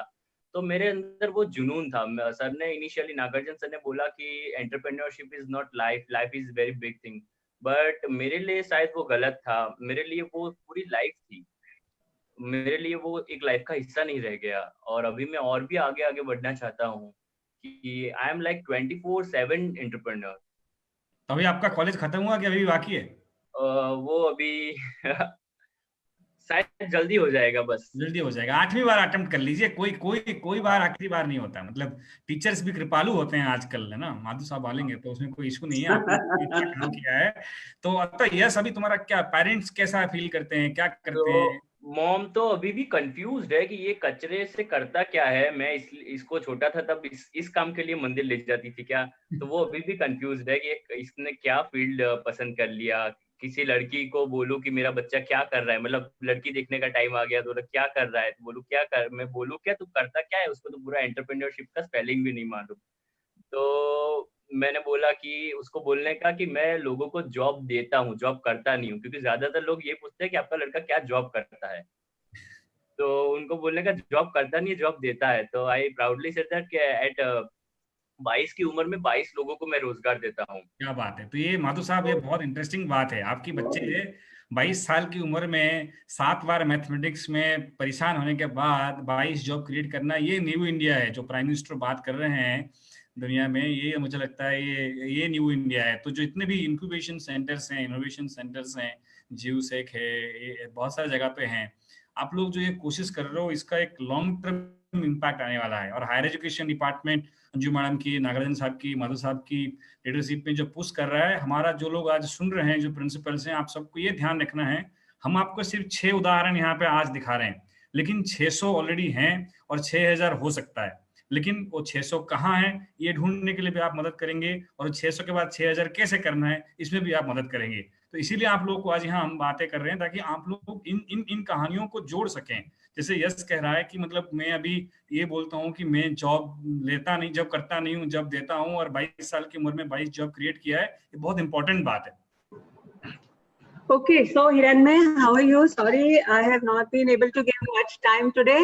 No, and thank two you. webinars clashing, and there was some other thing that came up, so because of which I could not hear all the beautiful stories that people came up with. And let me first congratulate IHUB and Hiranmay, you personally, and all of the people who are engaged with this initiative, that is Nagarajan and Mr. Madhu, Rahul and all that. This is a very good thing that we are sharing the stories, because stories help people understand how this is all done, and inspiring stories can help budding entrepreneurs and people who have not yet thought along those lines to think along those lines. So I'm really grateful to you all that you have joined and you've shared your stories with us. And also I'm really impressed by your journeys. I could not hear all of them, but I could hear a large number of them in bits and pieces. So I'm really impressed by your hard work.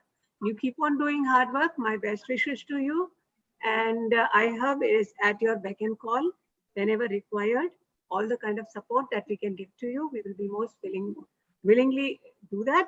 And God bless you. Wish you very best in life. Thank you, madam. And we promise you that in next editions, we'll definitely have more inspiring startup. And we have decided that in 10 editions, we'll have 50 best SSIP startup to talk to 50,000 people in this lockdown period itself. Thank you, madam.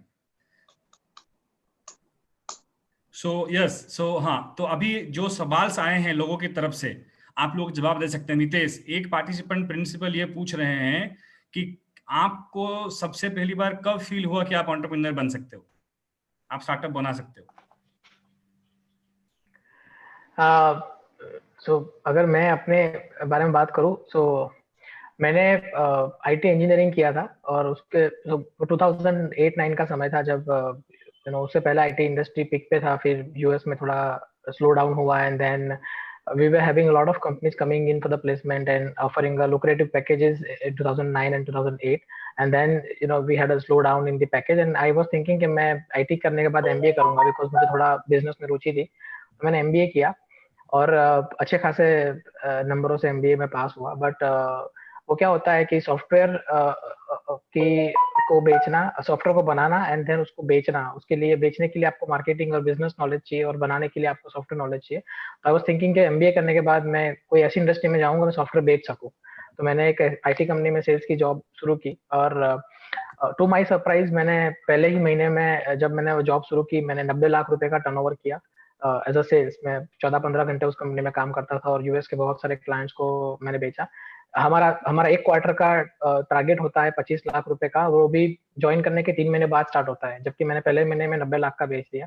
तो मुझे लगा कि अगर मैं किसी और company के लिए इतना बेच सकता हूँ, और मुझे थोड़ा नॉलेज है सॉफ्टवेयर बनाने का, तो क्यों ना अपनी कंपनी चालू करूँ। ऑफ कोर्स मैं 90 लाख का नहीं बेच पाऊंगा, बिकॉज मेरे पास इतने रिसोर्सेज नहीं है, इतने मैन पावर नहीं है, पर मैं 2 लाख 5 लाख से तो कुछ शुरुआत कर सकता हूँ। तो मैंने अपने घर से शुरुआत की, और जस्ट लाइक सीखा। My parents have been wonderful support.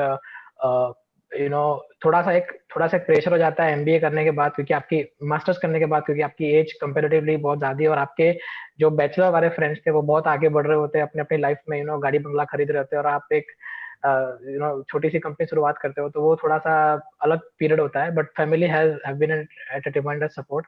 हमने घर से शुरुआत की, हमने 8 महीना घर पे काम किया, छोटे मोटे एक्सपेरिमेंट किए हमने। गवर्नमेंट बहुत सारे सीडेक करके गवर्नमेंट सपोर्ट का एक इंस्टीट्यूट होता है जहाँ पे ट्रेनिंग दी जाती है डेवलपमेंट एंड कोडिंग की, तो वो मैंने किया, मैंने सीखा।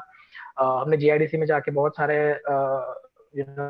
लोगों से एडवाइस लिया कि हम आपको वेबसाइट बना के दे, सॉफ्टवेयर बना के। तो घर से शुरुआत की, तो एक कॉन्शियस डिसीजन नहीं था कि ये करना ही है, but then eventually the events happen and then you come out to a decision that compare. दूसरा था कि एजुकेशन में मास्टर्स में, या so I at this medium I like to tell everybody that आपका पढ़ाई भी इतना ही इम्पोर्टेंट है, बिकॉज पढ़ाई का और डिग्री का सर्टिफिकेट जो आपका है, जो आपको एक प्रूफ देता है कि आपका बैकअप रेडी है। अगर आप 6 महीने प्रयत्न करेंगे और आप शायद सक्सेसफुल ना हो पाए, क्योंकि हर एक का चांसेस नहीं होता है, तो आप अगेन जॉब में जा सकते हो फिर से अपने मार्कशीट पे, और वो थोड़ा सा एक एंट्री आपकी इजी हो जाती है अगर आपके मार्कशीट के नंबर अच्छे हैं। मेरे एमबीए की मार्कशीट काफी अच्छी थी, और मेरा इंजीनियरिंग इतना अच्छा नहीं रहा, मैं भी फेल हुआ हूँ, मैंने पहले साल में इंजीनियरिंग छोड़ दिया। फेल वाला जो कहानी है, मुझे लगता है आप में से जितने भी स्टार्टअप है बिना फेल हुए क्लियर सीखा नहीं किया हुआ, सीखा ब्रिलियंट स्टूडेंट है, बट बाकी सब लोग मुझे लगता है कहीं ना कहीं ये टीचर्स और कॉलेजेस मिलके एक बार तो आपको सक्षम हो गए होंगे आपको कोई सब्जेक्ट में टपकाने के लिए, नहीं? तो उसमें मैं एक चीज कहूंगा कि अगर आप फेल होते हो, देखो अगर आप पास होते हो तो बहुत सारे लोगों की एक्सपेक्टेशन आपके ऊपर आ जाती है कि आपको ये करना है वो करना है, पीपल गाइड यू कि अब तो तुम डॉक्टर ही बनोगे, अब तो तुम यही करोगे, बट आप फेल होते हो तो किसी का अटेंशन आपके ऊपर होता नहीं है, मतलब आपके पास लूज करने के लिए कुछ नहीं है। आप देखिए, जब आप नजर में नहीं रहते हो ना तो आप कुछ भी कर सकते हो, आप लूज करने, आपके पास लूज करने के लिए कुछ भी नहीं है। अगर आपसे एक्सपेक्टेशन ही नहीं है 5-10 हजार रुपए कमाने की भी, और आप अचानक से 50,000 कमा के आते हो, तो आप वैसे ही अपने आप में अपना कॉन्फिडेंस बढ़ा देते हो, आसपास के लोगों को प्रूफ कर देते हो कि देखो मैं अच्छा काम कर रहा हूं। आप में से मुझे एक चीज किसी ने पूछा है कि सबसे पहली बार जब आपके नाम पे चेक आया होगा आपकी स्टार्टअप कंपनी में, तो कैसा फील आया होगा? कौन बताएगा? आप में से कोई रेज करेगा हैंड? हाँ, यस बताओ। पहली बार जब आपकी कंपनी बनी और पहली बार एक चेक आया, चाहे 500 रुपए का हो, 5,000 रुपए का हो, मैटर नहीं करता। नहीं, हमारा वैसे तो फर्स्ट चेक तो आया था जब हम छोटी सी कंपटीशन जीते थे, 3,000 रुपए का आया था, पर सबसे बड़ा था जब SSIP का फर्स्ट माइलस्टोन का 63,664 रुपीज का आया था। जिसको पूरा याद है, पैसा भी याद है उसको कितना मिला है। हाँ, तो वो फाइनल फिगर था, और मैंने अपने मतलब हमारे जो फैमिली मेंबर्स है, मॉम, डैड और सिस्टर एंड मी, हमारा 4 लोगों का व्हाट्सएप ग्रुप है, और उसमें मैंने भेजा था, और उस रात मतलब डैड ने पार्टी दी थी। क्या बात है। शायद मतलब वो ऐसा सोच रहे थे उस टाइम में, मैं ऐसा क्लियर करना चाहूंगा कि SSIP के फर्स्ट माइलस्टोन के जो पैसे आए थे, उनको लगा था it's my first job salary. अच्छा। 74,000। अच्छा। तो वो लोग लगा कि वाओ, मेरा बेटा 74,000 कमा के आया। अच्छा। तो वो खुशी थी उनके दिमाग में, और मैंने ग्रुप में शेयर किया था, इवन स्टेटस भी रखा था मेरा एक दिन व्हाट्सएप पे। तो और काफी फ्रेंड्स में मेरी इज्जत हो गई कि यार। Okay, interesting. तो एक प्रिंसिपल हैं, वो ये कह रहे हैं कि हमें ये स्टार्टअप से मिलना है, इनको हमारे कॉलेज में ले जाना है, और हमें इंक्यूबेशन सेंटर को विजिट करना है। तो मैं आपको बता दूं, नागार्जुन साहब की लीडरशिप में और माधु साहब की कोऑर्डिनेशन में एक पूरा ट्रेनिंग प्रोग्राम बनी है इसको करने के लिए, ताकि आप लोगों को विजिट करवाया जा सके इंक्यूबेशन सेंटर्स को हर जिला से। जितने भी प्रिंसिपल्स हैं, फैकल्टी हैं, टीचर्स हैं, बच्चे हैं, लॉकडाउन की वजह से वो फिजिकली नहीं हो पाया है, लेकिन लॉकडाउन के बाद केसीजी की तरफ से आप सबको वो इनोवेशन इंक्यूबेशन सेंटर की विजिट की जाएगी। माधु साहब कुछ कमेंट करेंगे उसमें? यस, अभी क्या करें लॉकडाउन में, अगर हर एक जिले पर ऐसे स्टूडेंट के साथ सीधा इंटरेक्ट करा सकते हैं, ये जो अभी जो स्टोरी जो स्टार्टअप की है, ये अच्छा आइडिया रहेगा। और जब लॉकडाउन खोलेगा तब जो फैकल्टीज जो SSIP का काम देखती है और प्रिंसिपल्स और जो थोड़े इंस्पायर्ड स्टूडेंट्स हैं उनकी विजिट करेंगे। वंडरफुल। आपको एक सवाल किसी स्टूडेंट ने फेसबुक में पूछा है, आपकी दोस्त लोग जो आपके टाइम में पढ़ते थे और कहीं पे इजीली जॉब लेके चले गए, फिर आपने बीच में 2 साल बहुत स्ट्रगल किए होंगे, तो सबने तालियां भी लगाई होगी कि देखो ये कितना मूर्ख था, और आज जब आप सक्सेसफुल हो जाते हो तो कैसा रिएक्शंस रहता है उन लोगों का? मैं बोलूं? हाँ, निशांक बताओ। Yes, so basically कुछ फ्रेंड्स ऐसे थे जो पहले डाउट करते थे कि भाई तू कर क्या रहा है। इवन मेरी मॉम ने फोन किया था मेरे फ्रेंड को कि भाई ये 2 साल से कुछ कमा नहीं रहा है, कुछ घर पे मतलब कुछ भी दिया नहीं है और समथिंग लाइक दैट। तो उस टाइम पे वो लोग काफी मतलब डाउट था, फैमिली को भी डाउट था, बट अभी जाके उन लोगों को एक टाइप ऑफ वो रिस्पेक्ट है, उनको ऐसा लगता है कि काफी चीजें नई सीखने मिलती है। दे वेट जब वो मेरे से बात करने के लिए, तो उनका फोन आता है, तो एक टाइप ऑफ रिस्पेक्ट बढ़ गई है over the period of time. Wonderful. दोस्तों के सामने जब रेस्पेक्ट बढ़ती है तो जीवन में बहुत बहुत सब कुछ मिल जाता है। शिखा कुछ बताओगे? Microphone you mute. या आई थिंक बहुत सारे लोग हैं, बहुत कुछ कहेंगे, सबके अपने ओपिनियंस रहते हैं, और आई डोंट नो, मतलब one thing I would specially like two point out here is कि लड़कियों के केस में तो शायद मम्मी पापा को और भी बहुत कुछ सुनना पड़ता है कि ये क्या बदतमीजी लगा रखी है, या ये कैसी छूट दे रखी है। सो इट इज इम्पोर्टेंट कि आप अपना एक क्लोज इकोसिस्टम क्रिएट करें। ऐसे दोस्त जो आपको हर पॉइंट पे जज करने लगे वो दोस्त भी क्या। तो आप just sure if you really trying to be an entrepreneur, बहुत जरूरी है कि आप एक क्लोज सर्कल क्रिएट करें जहाँ पे आपके कुछ 2-3 दोस्त हो, आपके पेरेंट्स हो, जो भी आपको मैटर करता है वो 5-6 लोग हो, और वो समझे कि it is going to be a roller coaster. जब आप इतना सा कर लेते हैं, आप खुद को भी समझा दें कि हर बात का इम्पैक्ट आप पे नहीं होना चाहिए, और ऑफ कोर्स होगा, इट्स जस्ट इम्पॉसिबल कि आप उसे रोक ना पाए। अगर इम्पैक्ट हो रहा है तो उसे एक्नॉलेज करें और उससे मूव ऑन करें। तो आई थिंक मेरे साथ भी ऐसा काफी बार हुआ है। बहुत सारे लोग, चाहे कभी घर के बड़े हो या दोस्त हो या क्लासमेट्स हो, जो काफी सेम लेवल पे कॉम्पिटिटिव हुआ करते थे, वो कुछ भी कह देते हैं, सबके अपनी खुद की इनसिक्योरिटीज लेके वो आपको कुछ भी कह देते हैं। तो मैंने हमेशा ये समझने की कोशिश की है कि जो वो कह रहे हैं वो उनकी खुद की इनसिक्योरिटीज है, उनके खुद के ओपिनियंस है, शायद मुझे उन्हें इतना दिल पे नहीं लेना चाहिए। आप लोग 20-22 की उम्र में संत जैसे बातें करते हो, जो लोग सुन रहे हैं वही कह रहे हैं। कुछ लोग कमेंट में लिख रहे हैं कि आप लोग 70 साल की लोगों की जैसे मैच्योरिटी रखते हैं। एक किसी ने सवाल पूछा है कि आप लोग जब शुरुआती दिनों में बिजनेस, निशांत परमार साहब हैं, वो पूछ रहे हैं कि फाइनेंस हॉर्डल्स आती है शुरुआती दिनों में आइडिया को स्टार्टअप बनाने के लिए, कैसे डील करते हो? इन मेरे केस में जैसे मैंने हैंडल किया था वो ये था कि आप स्टेप बाय स्टेप करें। Actually it is not smart कि आप 0 से करोड़ ऑफ इन्वेस्टमेंट पे सीधा जंप करें। तो एज एन एंटरप्रेन्योर, अगर आप एक सीढ़ी के बाद दूसरी सीढ़ी क्रिएट करते हैं धीरे धीरे करके, तो आपकी पैसे की नीड धीरे धीरे बढ़ती है, और उसके साथ ही कि आप सक्सेसफुल हो पाएंगे उसका प्रूफ भी धीरे धीरे बिल्ड होने लग जाता है। तो शुरुआत में मैंने बिल्कुल कोशिश नहीं की थी कोई फैक्ट्री बनाने की। मुझे पता भी नहीं था कि हम इतनी नॉवेल वर्ल्ड लेवल की टेक्नोलॉजी ढूंढ सकते हैं। सिर्फ इतना कोशिश किया था कि चेक कर लेते हैं कि इसका मार्केट भी है या नहीं। तो पहले तो शुरू में सिर्फ मार्केट रिसर्च की थी, बट बुक्स और पेपर्स की जगह एक्चुअली परचेज और सेल्स करके ट्राई की, तो सप्लाई चेन ज्यादा जल्दी समझ आने लगी। उसकी जब थोड़ी थोड़ी रिक्वायरमेंट कन्वर्ट होने लगी, तो हमने नेक्स्ट स्टेप लिया कि अच्छा यहाँ प्रॉब्लम है, तो एक प्रॉब्लम स्कोप है जहाँ पे हम सोल्यूशन बना सकते हैं। तो हमने छोटा सा प्रोटोटाइप बनाया। उन प्रोटोटाइप्स के लिए गवर्नमेंट की भी बहुत अच्छी स्कीम्स है। हमें ज्यूसेक एज ए नोडल इंस्टीट्यूट एक ऐसी स्कीम में हमें 10 लाख रुपीस दिए गए थे प्रोटोटाइपिंग के लिए। और उस प्रोटोटाइपिंग ग्रांट से और कुछ ऑफ कोर्स खुद के पैसे या जो भी हमने इंटर्नशिप्स करके या पेरेंट्स से बोरो करके कुछ पैसे लगा के हमने छोटी सी मॉडल फैक्ट्री बनाई कि अच्छा ऐसे ऐसे काम होगा। फिर उसका फीडबैक जनरेट किया। उसके फीडबैक से अपने आप लोगों को विश्वास हो जाता है कि अच्छा ये हो सकता है, आपको खुद को विश्वास हो जाता है, and then the bigger money comes into picture. So अगर स्टेप बाय स्टेप हैंडल करें तो it's pretty much possible. Sir, Hiranmay sir, ये point पे actually I wanted to add, sir, I started dancing when I was in 3rd, and 11th में ऐसा था that a lot, actually if I think for a lot of students who are seeing this, वो ऐसा सोचते हैं they'll take a lot of big on like you know taking some support from their parent, but sir अभी तक की journey में I have never taken a money from my parent and like maybe guardian or anything. मैं जब 11th में था तब मैं 3 होम बैचेस चलाता था। I couldn't afford, मैं क्लास का रेंट नहीं ले पाता, तो मैं होम बैचेस चलाता था। मैं संगीत वगैरह उनके घर पे ही जाके उनको सिखाता था, इन वर्कशॉप्स वगैरह लेता था। तो from the very fact I think कोई भी एंटरप्रेन्योर के लिए बूटस्ट्रैपिंग तो होता ही है, एक बहुत important criteria. And adding to that, starting में कोई सपोर्ट नहीं करेगा। आज एक्चुअली कल 1st में था, कल से एग्जैक्ट 1 साल पहले मैंने एक इवेंट किया था अंडर प्रिविलेज किड्स के लिए।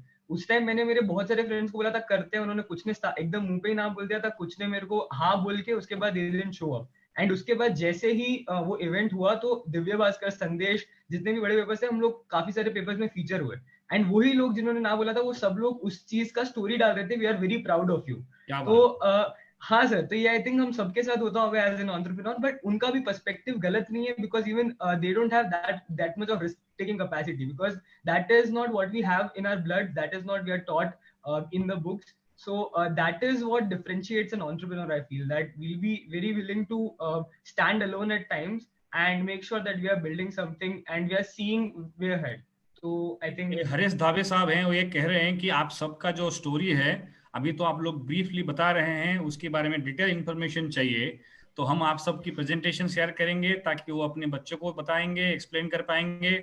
और हरेश दवे जी और बाकी जितने भी लोग जिनको भी इन स्टार्टअप्स के बारे में डिटेल कहानी जानना है हम आई हब की वेबसाइट पे, गुजरात सरकार की वेबसाइट पे, केसीजी की वेबसाइट्स पे इन सब की कहानी बनाएंगे और हम लोग इन सब की शॉर्ट फिल्म बनाने वाले हैं, सबकी कहानियों की बहुत जल्दी। और ये हम लोग पब्लिक डोमेन पे रखेंगे यूट्यूब में और सोशल मीडिया में, ताकि आप बच्चों को आप उनको लिंक कर सकते हैं और इनकी कहानियों से बता सकते हैं। देखिए ये जो 6-7 लोग आज आपसे बात कर रहे हैं, ये सब 20 से 25 साल की उम्र में हैं और इनकी जैसे 2500 लोगों को गुजरात सरकार की student startup and innovation policy से हमने फंडिंग किए हैं। 2500 से ज्यादा टीम्स हैं। आपको अगले 2 महीने के अंदर में ऐसे 100 कहानियों को और सुनने को मिलेगा। और सबसे अच्छी बात, जो माधु साहब जैसे ऑफिसर्स हैं, जो एडिशनल कमिश्नर है, वो डायरेक्टली इन स्टार्टअप से मिलते हैं, उनको मेंटरिंग करते हैं, उनको आपकी जैसे इंस्टीट्यूशन से कनेक्ट करते हैं। तो ये एक पूरी इकोसिस्टम बना रहे हैं, जिसको हम देसी भाषा में कहें तो परिवेश बनाने की कोशिश कर रहे हैं। और उषा मैडम कह रहे हैं कि कल्चर कैसे बनाएंगे, माइंडसेट कैसे बनाएंगे। माइंडसेट तभी बनेगा जब हम कुछ अच्छे लोगों का एग्जाम्पल्स को प्रॉपर तरीके से सेलिब्रेट करेंगे, उन लर्निंग्स को आगे ले जाएंगे और आपकी बच्चों तक ये कहानी को पहुंचाएंगे। तब ये जो लोग हैं तो आपकी इस कल्चर्स को आगे ले पाएंगे। तो यहाँ पे 7 में से 2 गर्ल्स लीड एंटरप्रेन्योर हैं। तो आप में से आगे अभी आपको देख के कोई आपसे जूनियर बच्ची कभी आके नहीं बोला कि मैडम मुझे भी आपके जैसा करना है? हाँ सरिका और शिखा, ये सरिका। हाँ सर, हाँ मैंने जैसे बताया, मैंने जर्नी स्टार्ट की। मुझे मेन प्रॉब्लम फाइनेंस का था, तो उसके लिए मैं क्या करती थी, मॉर्निंग में मैं और मेरे 2 फाउंडर्स है, को फाउंडर्स, उनके साथ सुबह मॉर्निंग में रोबोटिक्स स्कूल में कंडक्ट करती थी और उसके बाद डायरेक्ट जॉब के लिए चली जाती थी। तो वहाँ पे रोबोटिक्स में कुछ बच्चे हैं, वो ऐसा बता रहे थे। वो अभी एक 4th में बच्चा, वो मुझे बोल रहा है कि मैडम फटाफट मैं रोबोटिक्स कंप्लीट कर देता, उसके बाद मैं खुद का बिजनेस स्टार्ट कर दूंगा। मैंने बोला अच्छी बात है। अभी तो अभी से उन लोगों को मैं जो इंस्पिरेशन भी बन गए उनके लिए। आप लोग जो हैं सिर्फ अभी आप लोग की जो एम्प्लॉयज हैं, स्टेक होल्डर्स हैं, उनके लिए नहीं, बट आगे की आने वाली है। और ये बहुत बड़ी बात है। देखिए इस देश में 2 चीज की बहुत बड़ी भूख है, एक है आइडियल्स की, आदर्शों की, और दूसरे आइडल्स की, जो सही में आपके लिए एग्जाम्पल्स बन सकते हैं। और आज की तारीख में जो रतन टाटा हैं, अंबानी हैं, वो आदर्श इन यंग लोगों को इतना अट्रैक्ट नहीं कर पाएगा जितना शिखा की कहानी, शिखा की उम्र के बच्चों को कर पाएगा, या सारिका की कहानी, या यश का कहानी, या मितेश की कहानी कर पाएगा। तो जितने भी लोग आज यहाँ सुन रहे हैं, आप सबको हम इन स्टार्टअप से कनेक्ट करेंगे, वर्चुअली, फिजिकली, जो भी है वो। तो आप लोग अपने बच्चों को इन स्टोरी पहुंचाइए। एक भूपेश याग्निक है, करना है इस बात पे, सिर्फ लड़कियों ने नहीं आके बोला है, लड़कों ने भी आके बोला है कि हमें ये तो बहुत बड़ी बात है। मतलब I should not be sexist, you know, and this is very interesting that लोगों ने आके पूछा है। और खास करके 21-22 साल के बच्चों को कोई गुरु मान लेता है, नॉट बिकॉज कि उन्होंने PhDs किए हैं गुजरात यूनिवर्सिटी से, या कहीं बाहर से जाकर पढ़ के आए हैं, डबल PhD किए हैं, बट बिकॉज उन्होंने जीवन की पाठशाला में कुछ ऐसे शिक्षा लिए हैं जो किसी क्लासरूम में नहीं सिखाई जाती। तो ये बहुत इंटरेस्टिंग बात है और हम लोग सबको खुशी होती है ये देखते हुए। इन जब तक आप जैसे लोग अपने आशाओं को लेकर आगे, इन आइडियाज को लेकर चलते रहेंगे, तब तक कहीं ना कहीं हमें ये जो ग्लोबल चैलेंजेस है उसको हम टैकल कर सकते हैं। एक सवाल है, भूपेश याग्निक जी हैं, ये पूछ रहे हैं, have you ever got deterred after meeting a friend who failed entrepreneur? किसी पराजित योद्धा या किसी फेल्ड एंटरप्रेन्योर को मिलके आपके दिल में कभी धड़कन आया है कि मैं फेल हो जाऊं तो क्या होगा? प्रियम? हाँ जी, तो ये फेल हुआ है, ऑब्वियस है तो कोई दिक्कत कि किसी फेल को देख के, बट ऐसा नहीं होता है कि मतलब मैं जितने फेल वालों से मिला हूं, दे नेवर सेड कि तुम मत करो ऐसा। उन्होंने ऐसे इस चीज को ऐसे रखा है हमारे सामने कि हमने ये किया, हम गलत हुए, तुम ऐसा मत करना। ओके, रादर देन फेलुअर से सीखना, फेलुअर से सीखना जो है। और ये अच्छी बात है कि लोग, कई बार क्या होता है, एक हमारे समाज में एक ऐसा है, हम सुख की कहानी बांटते हैं, दुख की कहानी नहीं बांटते हैं। जब हम कोई चीज में फेल हो जाते हैं तो छुपाते हैं क्यों फेल हुआ। लेकिन स्टार्टअप्स में मैं एक चीज देखता हूँ कि ये लोग कैसे भी फेल होते हैं, क्यों फेल होते हैं। कल ही मुझे बॉम्बे से गुजरात की SSIP के स्टार्टअप ने कहा कि मुझे आप मौका दीजिए, फेल कैसे नहीं होना है मैं सेशन ले सकता हूँ, क्योंकि मैंने 4 बार फेल हुआ है, मुझे पता है कि मैंने गलती कहाँ पे करी। और उम्र कितना है? 23 साल की। तो जो आदमी 23 साल में 4 बार फेल होके सीख सकता है, उसको कोई PhD इकोनॉमिक्स सिखा नहीं सकता इकोनॉमिक कैसे चलता है। तो कहीं ना कहीं इन लोगों की जो इंसाइट्स है ये बहुत काम आएंगे और हमें जो है इस चीज को आगे ले जाएंगे। एक पार्टिसिपेंट ये पूछ रहे हैं कि can you retelecast this kind of programme frequently in Vande Gujarat channels? तो माथुर साहब, ये आप देखेंगे, इसमें हम नागार्जुन जी से बात करेंगे और ये कह रहे हैं कि इस तरीके से चीजों को और लोगों के पास पहुंचाया जाए। अच्छी बात है। आप ये जो हैं अतुल कुमार पटेल साहब हैं, ये कमानी साइंस कॉलेज अमरेली से बोल रहे हैं। तो वो कह रहे हैं कि इस तरीके से चीज़ों को अगर हम टेलीकास्ट करें तो शायद हम लोग और अच्छा कल्चर बना सकते हैं। हो सकता है। तो हम कोशिश करेंगे। नागराजन साहब जो कमिश्नर हैं वो कह रहे हैं कि वी शुड डेफिनेटली टेल। देखो इस देश में आज की तारीख में व्हाट्सएप के ज़माने में नेगेटिव कहानियाँ बहुत चलती है, लेकिन अगर हम पॉजिटिव कहानियों को प्रोत्साहन देंगे, उनको फैलाएंगे, तो कहीं ना कहीं इन पॉजिटिव स्पिरिट्स को आगे लेने में काफ़ी मदद होगी और चीज़ों को हम आगे ले सकते हैं।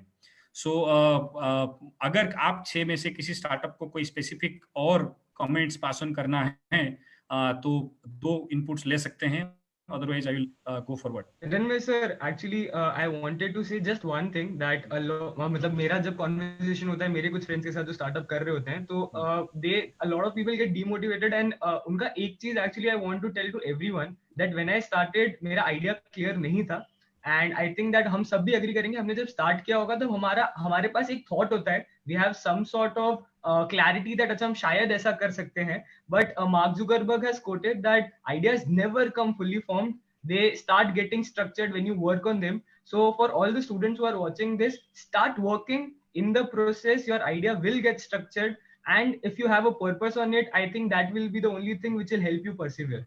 So that is just my भी इनोवेटर और प्रिंसिपल सुन रहे हैं, 17 साल की विनय मेहता गुरु बन गए हैं अपने एंटरप्रेन्योरशिप से। वो कह रहे हैं आइडिया जो है वो तो कुछ नहीं है, जब आप चलाओगे, हाथ पैर गंदा करोगे हाथ, तब समझ में आएगा कि आगे कैसे जाना है। एक प्रिंसिपल है, उन्होंने नागार्जुन साहब को थैंक यू बोलने के लिए बोला है, माथुर साहब को, कि पहली बार रियल एजुकेशन हो रहा है, ऐसा बोल रहे हैं कि क्लासरूम में हायर एजुकेशन में कह रहे हैं कि ये रियल एजुकेशन है, और ये अमरेली से बोल रहे हैं। और एक प्रिंसिपल है वो कह रहे हैं कि हमें ऐसे और पॉजिटिव कहानियां जो है हर हफ्ते सुनाओ। तो ये बहुत जरूरी है, मतलब जैसे हम राम कथा करते हैं तो इन बच्चों की भी कथा आप लोग के पास पहुंचना चाहिए, और ये बहुत इंस्पायरिंग है। और आप सबको जितने भी लोग कह रहे हैं, नागराजन साहब एक रिक्वेस्ट है, ये कह रहे हैं कि इनकी स्टोरी बनाओ आप, जो हम लोग यूट्यूब चैनल्स में छोटे छोटे कहानी बना के इनको देंगे ताकि ज़्यादा से ज़्यादा बच्चों को इंस्पायर कर सकते हैं। और वो कह रहे हैं कि उनको अच्छा लगा, एक पार्टिसिपेंट कह रहे हैं कि आज उनको पता चला कि आर्ट्स कॉमर्स के बच्चे भी कर सकते हैं, एग्रीकल्चर के बच्चे भी कर सकते हैं। तो हमारा पर्पज ही यही था कि इनको कम्युनिकेट करने के लिए कि कोई आपके MIT हार्वर्ड में आने की जरूरत नहीं है आपको प्रॉब्लम सॉल्व करके बिजनेस सेटअप करने के लिए। सो मैं अभी रिक्वेस्ट करूंगा नागार्जुन साहब, कमिश्नर हायर एजुकेशन साहब को, तो वो अपने वक्तव्य रखें। थैंक यू हिरण भाई, बहुत ही अच्छा सेशन रहा है। बीच में थोड़ी देर मुझे ब्रेक लेना पड़ा, लेकिन फिर भी वापस ज्वाइन हुआ और सुनता भी रहा, और थोड़ा फेसबुक से भी मैंने सुना है, सबकी बहुत ही इंस्पिरेशनल स्टोरीज हैं। ये सब देख के तो पता लगता है कि मुझे और 10-15 साल आराम से पैदा होना चाहिए था, इतना जल्दी नहीं करने का। तो हम भी कुछ एक एंटरप्रेन्योर बन सकते थे, लेकिन एंटरप्रेन्योरशिप के लिए कोई एज नहीं होता है। क्या पता मैं भी फ्यूचर में एंटरप्रेन्योर बन सकता हूँ, मुझे भी कोई रोक नहीं सकता। अगर मेरा आइडिया अच्छा हो तो मैं भी एंटरप्रेन्योर बन सकता हूँ, अगर आपकी आइडिया अच्छी है तो आप भी एंटरप्रेन्योर बन सकते हैं। तो एंटरप्रेन्योरशिप के लिए, इनोवेशन के लिए, स्टार्टअप करने के लिए कोई एज क्राइटेरिया नहीं है, कम्युनिटी क्राइटेरिया नहीं है कि आप ये कंट्री में पैदा होना चाहिए, ये भी नहीं है। जैसे अभी बात हुआ कि ओनली साइंस या इंजीनियरिंग या मेडिकल या कोई प्रोफेशनल लोग ही स्टार्टअप कर सकते हैं, वो भी नहीं है। कोई भी स्टार्टअप कर सकता है, बस उसके माइंड में एक अंदर का लाइट होना चाहिए, एक दिया जलना चाहिए, एक फायर भी होना चाहिए कि मुझे कुछ करना है। दूसरा, हमको एक आइडिया लेके पूरा उसको एवेल्युएट करना है। अगर उसमें इश्यूज आ रहे हैं तो उसको मॉडिफाई करके भी आगे बढ़ना चाहिए। अपना अल्टीमेट गोल यही है कि to make a difference in the society through the means of business. Officer भी गवर्नमेंट में जो सर्विस करते हैं वो भी सोसाइटी के लिए कुछ कंट्रीब्यूट करते हैं, शिक्षक हैं वो भी कंट्रीब्यूट करते हैं, कॉलेज के प्रिंसिपल है सब कंट्रीब्यूट करते हैं। आज के दिन में देखिए पुलिस और डॉक्टर्स भी बहुत बड़ा कंट्रीब्यूशन दे रहे हैं, जो हम लोग चाहते हुए भी नहीं कर पाएंगे, फिर भी वो लोग बहुत बड़ा काम कर रहे हैं। तो आप किस रास्ता अपना रहे हैं उससे मतलब नहीं है, मंजिल एक होना चाहिए कि कुछ करना है, उससे लोगों को कुछ अच्छा हो। पैसा तो बाई प्रोडक्ट है, बन ही जाएगा। जहाँ पे आइडिया है, जहाँ पे सेवा है, कोई सर्विस है, किसी की प्रॉब्लम सॉल्व होता है तो पैसा तो पे करेंगे, पैसा तो बना ही सकते हैं, और बहुत लोगों की लाइफ भी उसमें चेंज होगा। तो जो आइडियाज आए हैं और सजेशंस आए हैं उसको पक्का हम आगे लेके जाएंगे, और वंदे गुजरात चैनल में भी ट्राई कर सकते हैं। और इस बार तो अभी हमने शुरुआत जो किया है SSIP के अंदर खास करके, यूसक है, ऐसे अदर इंक्यूबेटर्स हैं, GTU का इनोवेशन काउंसिल है, ऐसे जो भी संस्थाएं हैं, सबको साथ में लेके सबसे ज्यादा से ज्यादा स्टूडेंट्स को रीच आउट करना है और स्टूडेंट्स को स्टार्टअप में कन्वर्ट करने के लिए उनका आइडियाज को फंडिंग करना है। उसके लिए जो कड़ी है, मेन लिंकिंग पिन है, किंग पिन मैं बोलता हूँ कि वो प्रिंसिपल्स हैं और उसके जो मेंटर्स हैं, टीचर्स हैं। मैं तो ये से पूरा पूछते हैं कि क्यों आप ये सब कर रहे हो। स्टार्टअप के लिए तो इतना सारा फोरम मिल जाएगा, टेडेक्स मिल जाएगा, जो स्टॉक मिल जाएगा, उनकी खुद की वेबसाइट होगी, ट्विटर होगी, कहानियां तो हर जगह मिलती है। लेकिन हमको ये कहानियां को इस एनेबलर्स के पास लेके जाना है ताकि उनको उनकी जो आइडियाज है, वो विजन है, वो बढ़ जाए, तो आने वाली 4 पीढ़ी का विजन वो बढ़ा देंगे। इसलिए मैं ये चाहता हूँ कि अपने जो प्रिंसिपल्स हैं, टीचर्स हैं, कॉलेजेस में जो हैं, वो बहुत ही सक्रिय बने और उनका जो नॉलेज है वो बढ़े। और ये सब स्टार्टअप एंटरप्रेन्योर्स अपने ही लोग हैं, तो अपने सोसाइटी से ही हैं, अपने साथ जुड़े हुए हैं, तो अपने लिए कहीं भी चाहिए तो उनका हाजिर रहेंगे और अपना इंस्पिरेशन भी देंगे। और आज के वीडियो का भी हम समरी बनाएंगे और इंस्पायरिंग स्टोरीज भी अलग से क्यूरेट करेंगे। वर्ल्ड लेवल की स्टोरी तो मिलता है, जैक मा की मिल जाती है व्हाट्सएप में, जेफ बेजोस की मिल जाती है व्हाट्सएप में और ये सब में, लेकिन अपने यहाँ पे क्या हुआ है, अपने जमीन में क्या हो रहा है, अपने मुल्क में क्या हो रहा है, अपने वतन में क्या हो रहा है, ये अपने को पता होना चाहिए और हमें उसका भागीदार कोई ना कोई रीते से बनना चाहिए। तो इसी तरीके से इंटरेक्शन होने से क्या होगा, गुजरात की जो स्टार्टअप एंड इनोवेशन इकोसिस्टम है वो वाइब्रेंट होगा। तो धीरे धीरे लोग बोलने लगेंगे कि आपको अच्छा नेटवर्क चाहिए, अच्छे लोगों को ढूंढना है, कोई स्पेशलिस्ट को देना है या एंटरप्रेन्योर को ढूंढना है या कोई स्टार्टअप को एक्वायर करना है, तो गुजरात में जाना पड़ेगा क्योंकि वहां पे बहुत सारे हैं, ऑप्शंस बहुत सारे मिलेंगे और एंटरप्रेन्योर्स भी बहुत सारे हैं कि आपके आइडिया को ले जाना है तो वहां पे लोग मिलेंगे। इस तरीके से एक नया आयाम हमको गुजरात में क्रिएट करना है। सिलिकॉन वैली का जमाना चला गया है, अब अपना गुजरात इकोसिस्टम की जमाना आ गया है, ऐसा मैं मानता हूँ। अगले 2 साल में, 3 साल में आप सब लोग उसकी टॉर्च बेरर रहेंगे, हम लोग आपके सपोर्ट में, फैसिलिटेशन में रहेंगे और आपको आगे बढ़ते वक्त तालियां बजाते रहेंगे। और मेंटर्स को और प्रिंसिपल्स को सतत यही कहूंगा कि आप अपना फेसबुक पेज लाइक करिए, facebook.com/ihubgujarat, और सभी जितने भी इनपुट्स हैं, नॉलेज है और कंटिन्यूस एक्टिविटीज है, हम उसमें शेयर करेंगे और ज्यादा से ज्यादा बच्चे जुड़े। अभी मैंने देखा लगभग 800 लाइव बच्चे थे फेसबुक में, मतलब टोटल मिला के 4-5 हजार बच्चे तो इसमें 24 आवर्स के अंदर इसमें जुड़ जाते हैं। तो हमको कंटिन्यूस रखना है, ये कोविड हो या नहीं हो, इनोवेशन तो सतत चलता रहेगा और हम लोग आपको सपोर्ट करते रहेंगे। ये तो फर्स्ट राउंड ऑफ स्टार्टअप्स है, और भी हमको ऐसे 1000 स्टार्टअप मिल जाए तो भी लेके आ जाएंगे सबको, लेकिन उसमें से आइडिया लेके अमल करना है, एग्जीक्यूट करना है। Execution is always important. और I thank all the startups, आपने आए और आपका टाइम भी दिया है और अभी चैलेंजिंग टाइम्स में आपने खुद का भी इंस्पिरेशन बढ़ाया है और सब लोगों को भी इंस्पिरेशन दिया है। और बाद में आशा रखता हूँ कि कुछ टाइम के बाद, अभी आज जितने भी आइडिया लिए हैं वो बोलेंगे कि एक वेबिनार हुआ था, उसमें इतने सारे स्टार्टअप आए थे, उन्होंने एक आइडिया दिया था या बात की थी, वो बात को मैंने अपनाया तो मेरी जिंदगी बदल गई है। बस ऐसे छोटी छोटी आशाएं हैं जो बाद में बड़ा चीज अपने को लाएगा। इसी आशा के साथ हम ये सिलसिला जारी रखेंगे नया स्टार्टअप स्टोरीज के साथ बहुत ही जल्दी। Thank you Hiranmay for excellent hosting, और नारायण माधव एंड उनकी team, KC ji, higher education की टीम, सबको मैं थैंक्स बोलता हूँ फॉर दिस एक्सेलेंट ऑर्गेनाइजेशन। करते रहेंगे। Thank you so much. Thank you sir, thank you so much sir. In fact आज हमारे पास 250 से ज्यादा कमेंट्स और सजेशंस आए हैं। हमने सब समय कमेंट्स और सजेशंस को यहाँ इंटरेक्शन नहीं कर पाए, लेकिन जब कुछ मेजर सजेशंस यही थे कि कुछ प्रिंसिपल्स ये कह रहे हैं कि जब बच्चे कॉलेज में आएंगे उनको ये लाइव दिखाना चाहते हैं ऐसे सेशंस। वो कह रहे हैं कि एमबीए कॉलेज की एक प्रिंसिपल है, वो कह रहे हैं कि इन्हीं लोगों की केस स्टडी हम पढ़ाना चाहेंगे। अभी मैकडोनल्ड्स का और वो सब केस स्टडी चला गया, इनकी केस स्टडी लिखना चाहिए वो कह रहे हैं। तो हम ऐसे कॉलेजेस को, कॉमर्स कॉलेजेस को, उनको भी लिखेंगे। और ये अच्छा आइडिया है कि अगर हम 1000 केस स्टडी, छोटे छोटे केस स्टडीज बना पाएं, और केसीजी जो नॉलेज कंसोर्टियम ऑफ गुजरात है उसका काम ही नॉलेज को आगे ले जाना है, तो उसके थ्रू ही काम करेंगे। तो ऐसे सर काफी सजेशंस आए हुए हैं, हम इनको कंपाइल करेंगे और सबके ऊपर एक एक्शन एजेंडा बनाएंगे और माधु साहब आपके द्वारा इसको हम अमल करेंगे। तो अभी हम कोशिश कर रहे हैं कि हर सप्ताह में कम से कम 6 से 7 नया इंस्पायरिंग स्टार्टअप्स को लाके हमारी जो फैकल्टी और स्टूडेंट्स कम्युनिटी है उनके साथ इंटरेक्शन करेंगे, और इसके द्वारा जितने भी क्वेश्चन है उनको करेंगे। हम लोग फेसबुक लाइव में भी अवेलेबल हैं आई हुक के द्वारा, और हर रोज शाम को 4 से 5 बजे अलग सब्जेक्ट्स पे हम लोग सेशंस भी कर रहे हैं। तो जो लोग इंटरेस्टेड हैं, जो लोग इस बहती हुई ज्ञान गंगा में नहाना चाहते हैं, धोना चाहते हैं, पीना चाहते हैं, उनको स्वागत है। Thank you everybody. Thank you all the startups who participated. Thank you Nagarajan sir. Thank you Anju madam who could find time despite her busy schedule.